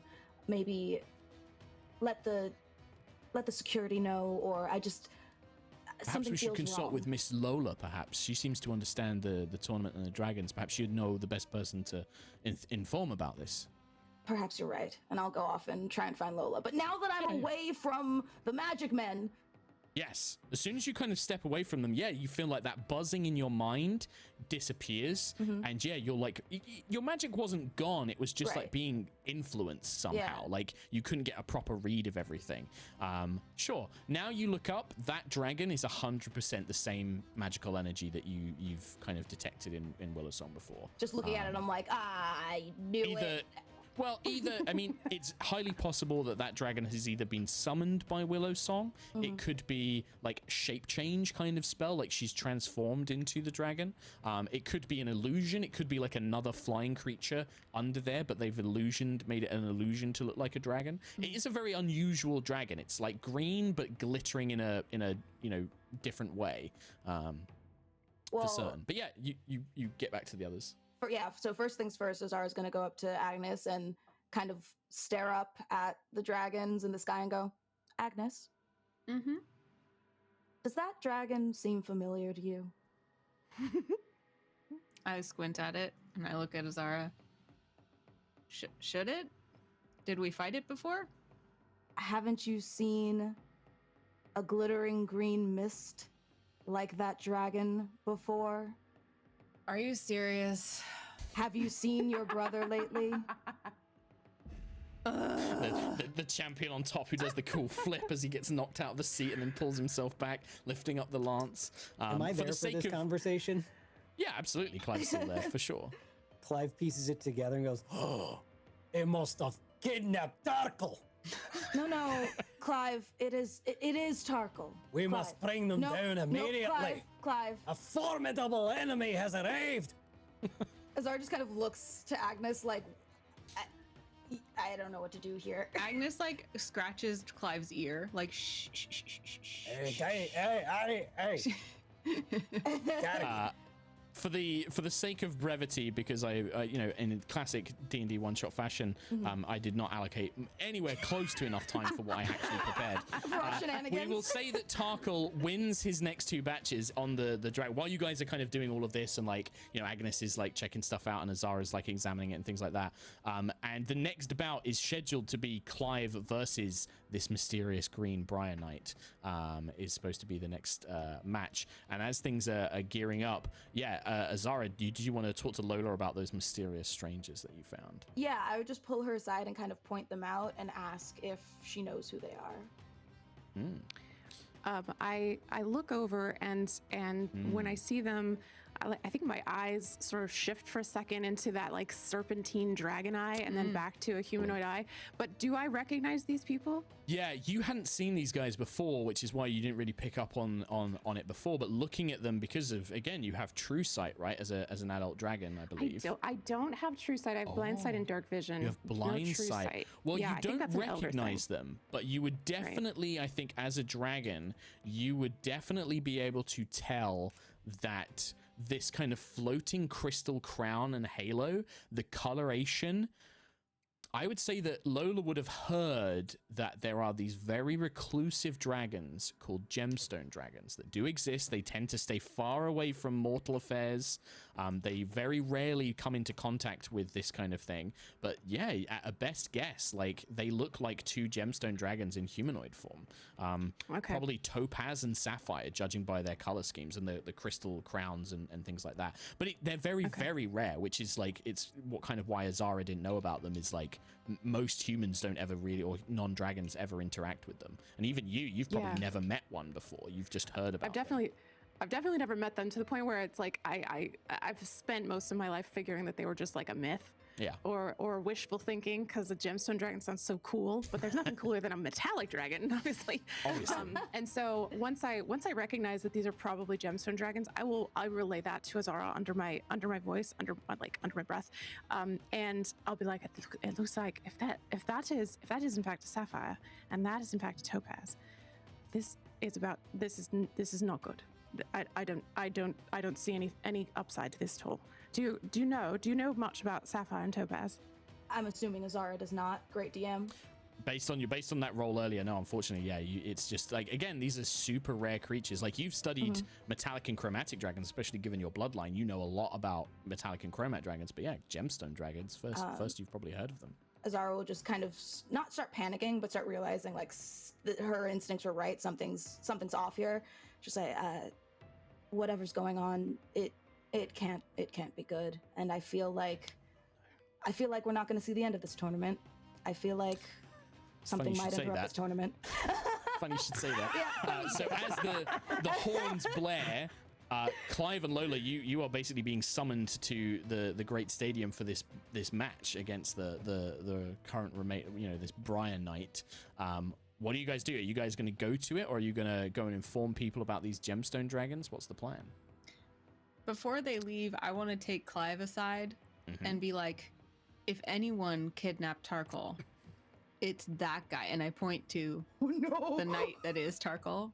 And I'm like, you've got to make absolutely sure that you knock him off that dragon with extreme prejudice. Okay? For a fallen comrade. Yeah, for Tarkle. Tarkle. Yeah. Tarkle. We'll find him. We'll bring him back. We'll make him pay. You should probably make him pay. Probably. Absolutely. Is the plan to resume Tourney, Lola? I mean, this is your moment, right? Like, you're stepping up to the plate here. You're talking to me? Yeah, sorry. This is the tournament's why I'm here. I understand the Sapphire Dragon's bad news. I only know that, like, and this is before I turn back to combat, which is the only reason I'm interested in being here. I do toss to Azara as a further aside, but like, if that is in fact a Sapphire Dragon, they do tend to take things a little too seriously at times. And then I'm back to the combat. Right. I'm ready to go with the next thing. Transformation, Clive gets on board, and this before we because I kind of want to wrap things up. Clive and Tarkle and Lola and Willow Song are going to have a little jousty, and we're gonna see who comes out on top. So same rules apply. You guys pick. If you want to, both of you, because obviously you don't want to give each other away what your tactics are. If you just want to whisper them to me on like Discord or something like that, I can bring that up. You both have me there. Fun. So you guys can kind of tell me your approaches. Lola, Kate, Lola, you can Kate, Lola, Kate. You can just tell me, because obviously that's not going to change once these two boys have put down what they want to do. Right. But also, how does Tarkle you're being called up to go against? I was just typing that to you, but I can say it out loud. So Tarkle definitely says to Willowsong, I don't know how to feel about this part. This is not. I wasn't expecting that we'd have to go up against them, but well, maybe this is a chance for you to sort of prove yourself. Tarkle does seem to not take you very seriously in terms of martial ability. Maybe this is a chance for you to prove that you're a strong fighter. Oh, I mean, there's people here to heal and protect. There's no harm. Yeah, Clive doesn't take much seriously, though. I don't think it's. Well, that's true. That's very true. No. Okay, let's do this. How about we try our hardest for 2 rounds, but if we're too far ahead, I'm sick again. Okay, that sounds good. I don't want. We're just here to have fun together. We can withdraw. Yes, exactly. Yeah, we can do what the other guy did, and we can be afraid. Yeah, exactly. That sounds good. Okay. And then the two become charging towards each other.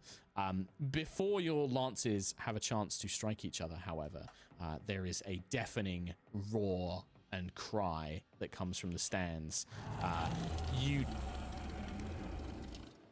There it is. Thank you, production team.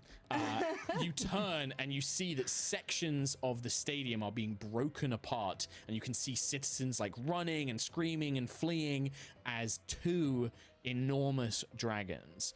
They don't look like any dragons you've seen in paintings or pictures emerge, however. One is this deep sapphire blue that seems to shimmer and sparkle in their own scales, almost like they're made of crystalline material. Their horns aren't connected to their head, but instead they kind of hover, held in place by some magical force, kind of descending and curling up around their head. Their spines along their back does the same thing, kind of all separated and all in this deep Azurian blue.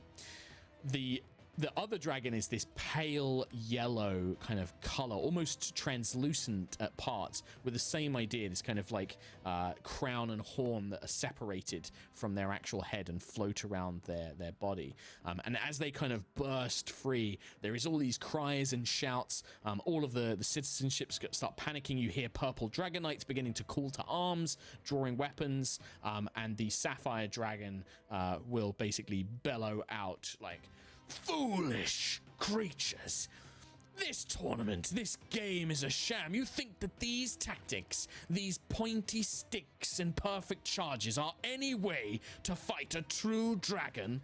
Ridiculous. It is time that a real being, a real creature of Tiamat and Bahamut teaches you how to fight correctly." And then they kind of burst themselves free.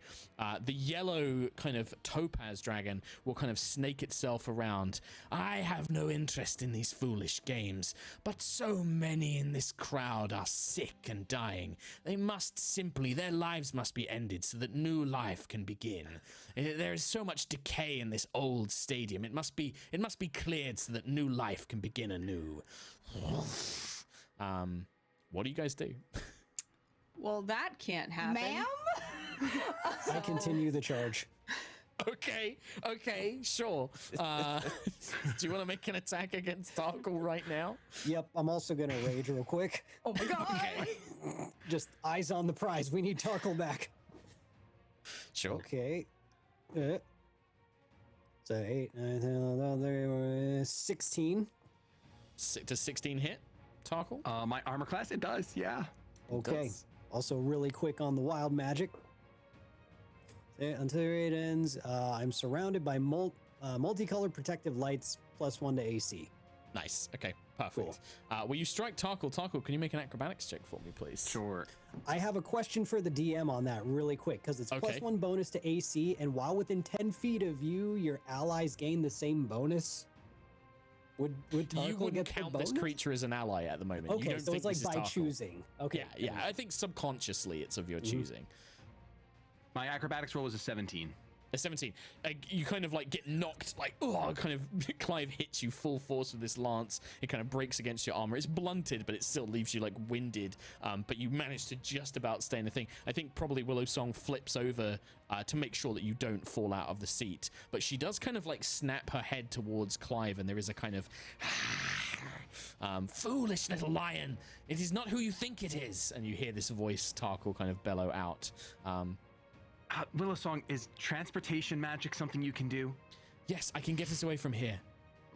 Oh, can you get me back here, though? No. Oh, well, that won't do. I think I while can't this leave my is- friends here with these dragons. While this is Can I happening, yeet the lance at him? oh my god! You throw the broken half of the lance, like, yeah.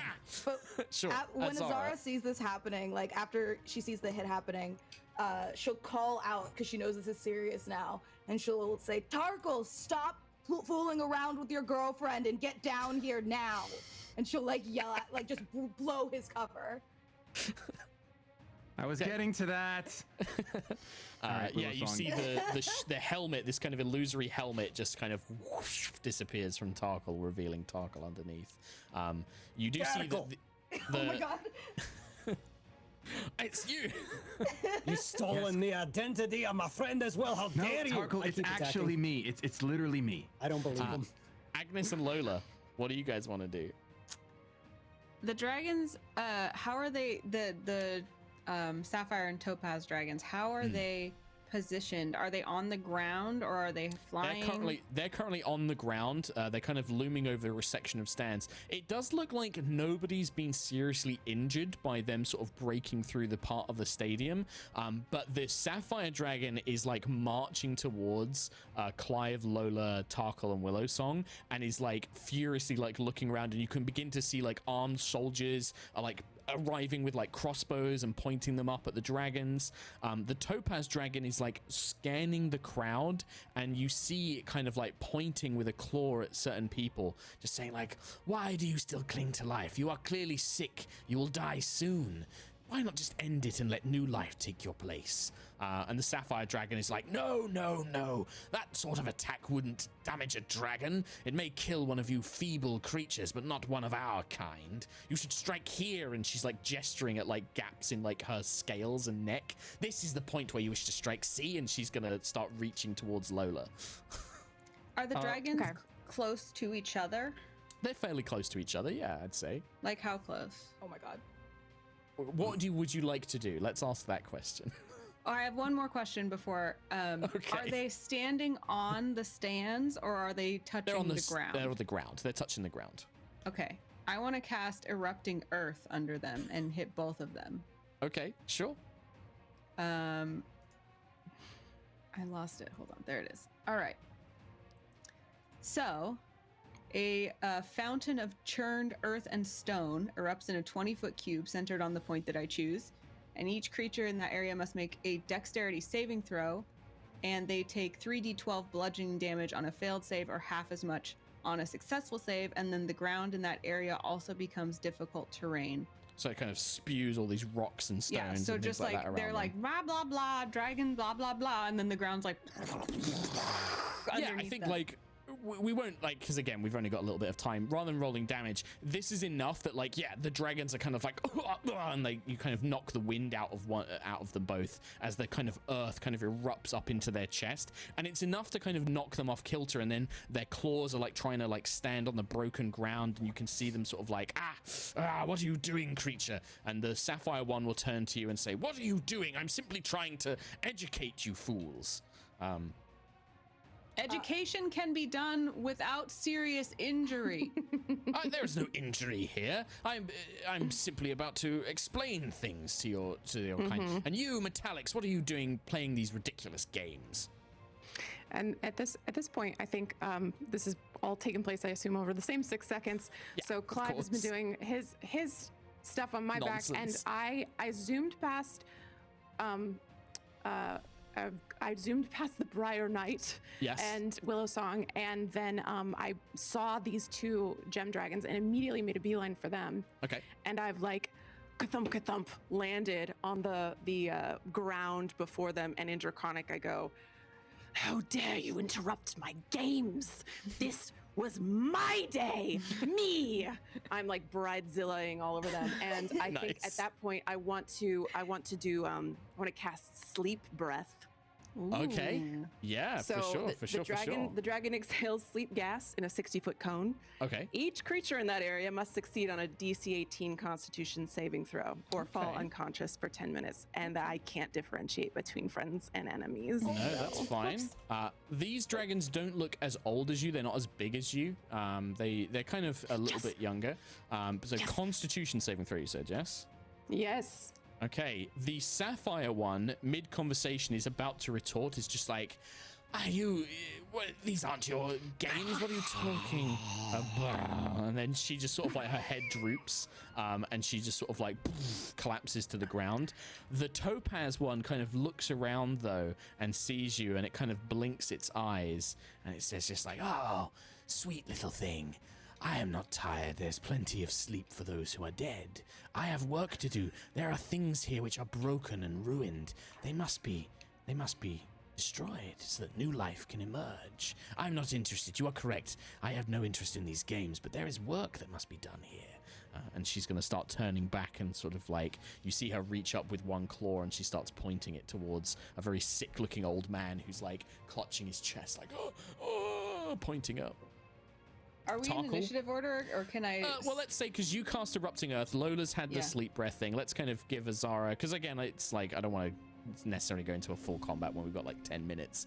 But Zara, Shady, and Clive, what about you guys? Let's give you guys a chance. I think Azara, seeing that the one dragon's taken care of and this one is actually has murderous intent, will kind of draw up a storm in the sky, like a lightning bolt that she's ready to cast, and she'll strike it by the dragon's feet, not wanting to fully take on a dragon right now, and just yell out in Draconic, these humans are our friends. These people are not weak. You cannot threaten our kingdom. And she's like trying to, like, her eyes go all draconic and they flash and the lightning crackles around her. Oh yeah, absolutely. Intimidation, but with advantage, I think, on this. 100%. Hell yeah. This huge bolt of lightning just like... Where's my intimidation? Okay. Oh wait, that was a nat 20! Whoa! You can't ask for better. You can't ask for better timing. You just can't do it. Oh, it's a 20. So the lightning bolt smashes down and the Topaz Dragon's kind of whips its head around to this little, compared to the dragon, this small little elven woman. But you see the lightning kind of crackling all around you, your kind of clothes kind of drifting up in the air that's being buoyed around you. And it looks at you and it says, spawn of Typhandrius, I remember your sire, a dangerous beast. I am not threatening anyone. I'm merely stating that the life here is decaying. Why would you wish to see it just wither and die in front of you? Why not just start anew? I am not threatening anyone. And it kind of slinks back. Come, Berylovus, we should leave. I do not wish to remain here. These foolish games are tiresome. And it's like nudging the Sapphire Dragon, trying to wake it up. And it's just like, kind of slumbering to itself. Willow Song will say, I think that perhaps this has gone a little bit too far, Tarkle. What do you want to do? That thing could still be a threat. Well, we'll just stand at the ready and take the dragon's advice. We know a better spot to strike, but it sounds like Azara's doing great convincing them to leave. So why don't you head out and I'll talk to my friends once this is all done. Well, I'll be waiting, and she'll fly you down to the kind of ground and leave you, and then vanish. She seems to turn invisible, like as she kind of turns to mist and like vanishes and disappears. Cool.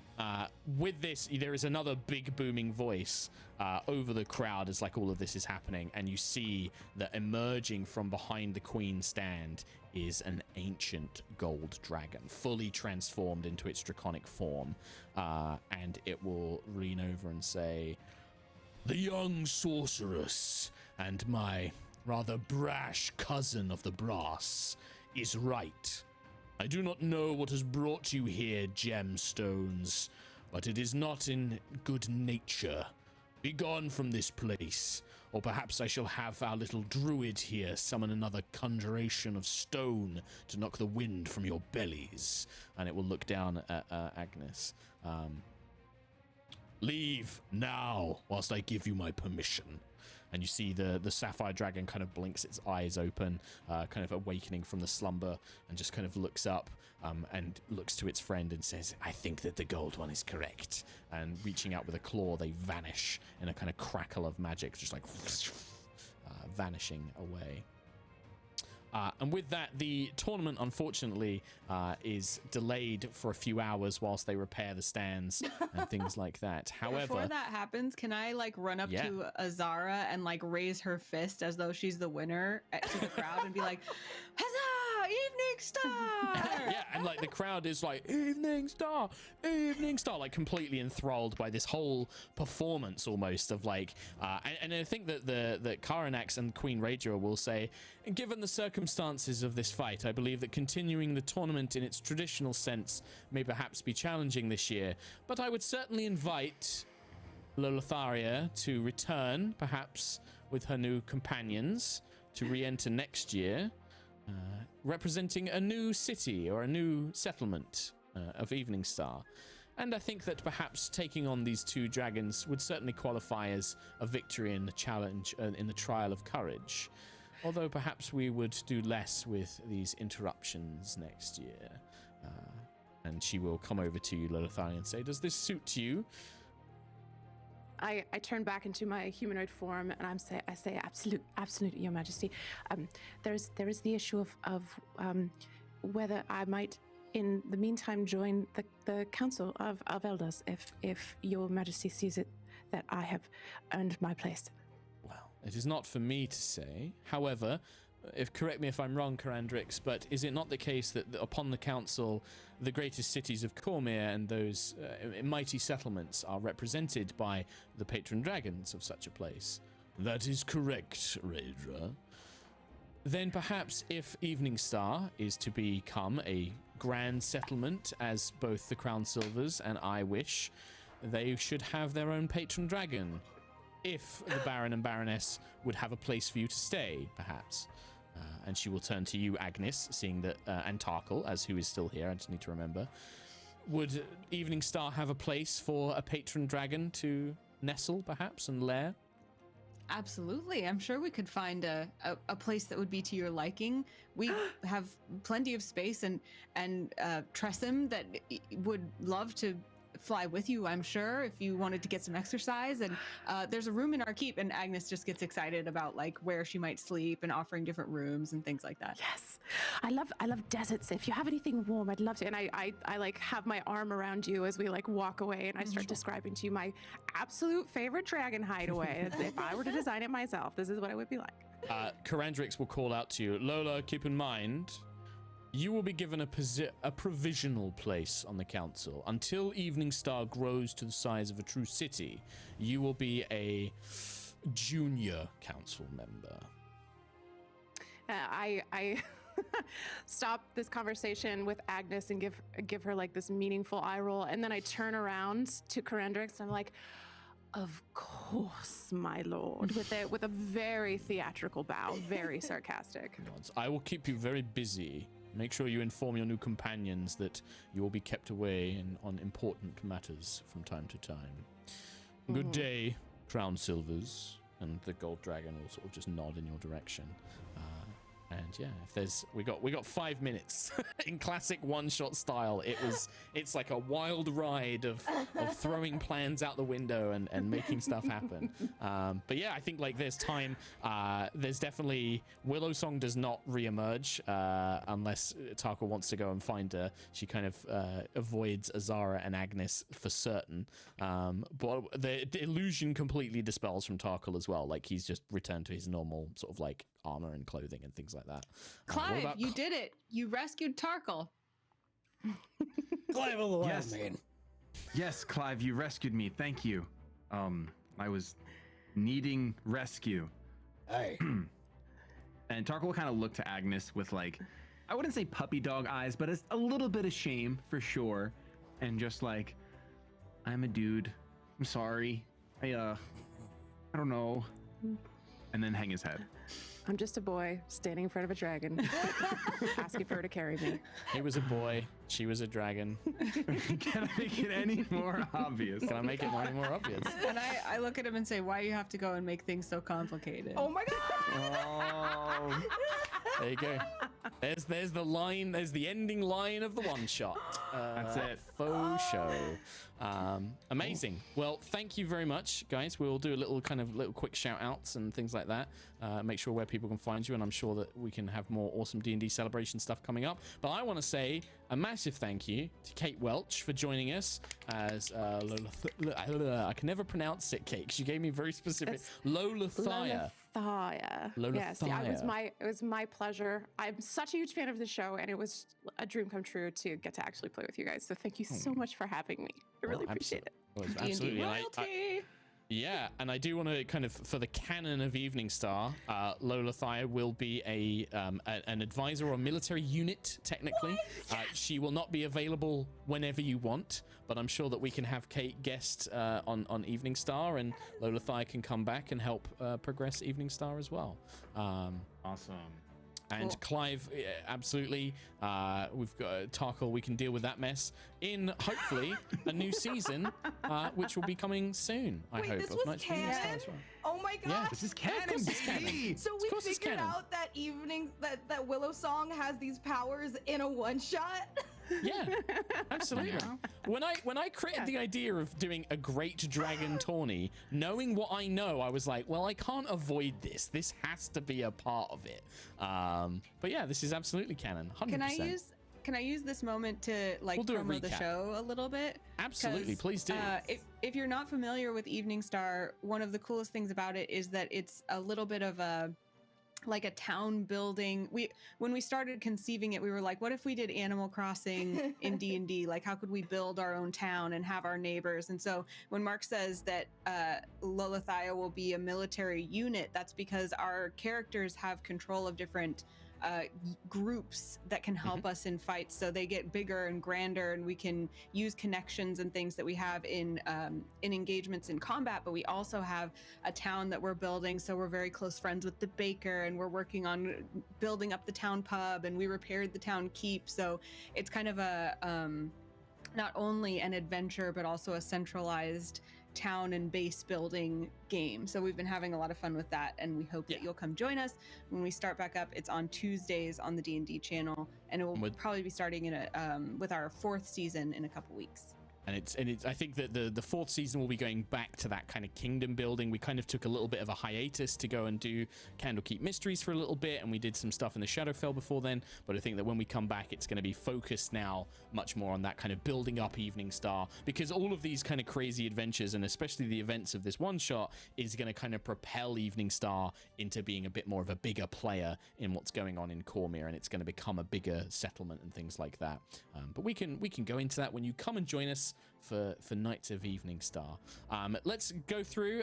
Mica, tell us just a little bit about who you are and where people can find you. Really quick. Real quick blast. I'm Mica Burton. You can find me at Mica Burton most places. I also horseback ride, and you can look at my horseback riding Instagram at Mica Strides. And for anybody who hasn't watched Evening Star before, you can catch up on all the VODs on YouTube. I don't know if Anna said that. I'm sorry if I'm repeating myself. Anyway, continue on to the next person. That's Go, it for me. Anna. I totally didn't say that. Thank you, Mica. Yes. You can find me anywhere at Anna Prosser, all one word. I'm especially going to be starting up on Twitch. I just got back from being on tour with Nate, in fact, so I'm going to be talking a little bit about that. So be sure to find me on my Twitch channel, especially. Amazing. Kate Welch. You can find me at Kate Welch, 4 H's, mostly on Instagram, not really on Twitter, and hopefully never on social media again, as far as that goes. It's a terrible place, but I'm delighted to be here. And check out the C Team as well. Yes, my other show, Acquisitions Incorporated, the C Team. Oh yeah, if Always. you want to watch Kate and I play together, watch the VOD from PAX West where she Yes. DM'd me as Evelyn. Yeah. Shady. Hey, you guys can find me at Shady Penguin most places. YouTube is my most popular spot where I upload videos daily. I have a really cool project in the works right now, so I'm excited to show you guys. So subscribe to me on YouTube, and I will be done. I'm tagging Nate because that's what I'm going to do. Yeah, Google Nate Wants to Battle. That's it. That's him. That's it. Thanks, Nate. And the production crew can't keep up on the switches. And you can check out me. It's at Sherlock_Hulmes, pretty much everywhere on the internet, Twitch, Twitter, all of that good stuff, YouTube. But also the main thing I do, I have my D&D show called High Rollers D&D. I've been doing it for 5 years. It's my baby. You know, I've built it from the ground up and everything else. Come and watch that. It's a big fun. I would very much like to get the Evening Star crew and the High Rollers crew together at some point in the future for some sort of radical mega crossover with Kate as well, because I think that you guys would all get on very, very well. And yeah, and that's pretty much it. Thank you so much for joining us. We hope you enjoy the rest of D&D Celebration. You got 2 more days of this with some amazing games coming up and amazing panels. Check that out, and we'll see you for the next season of Knights of Evening Star. Bye!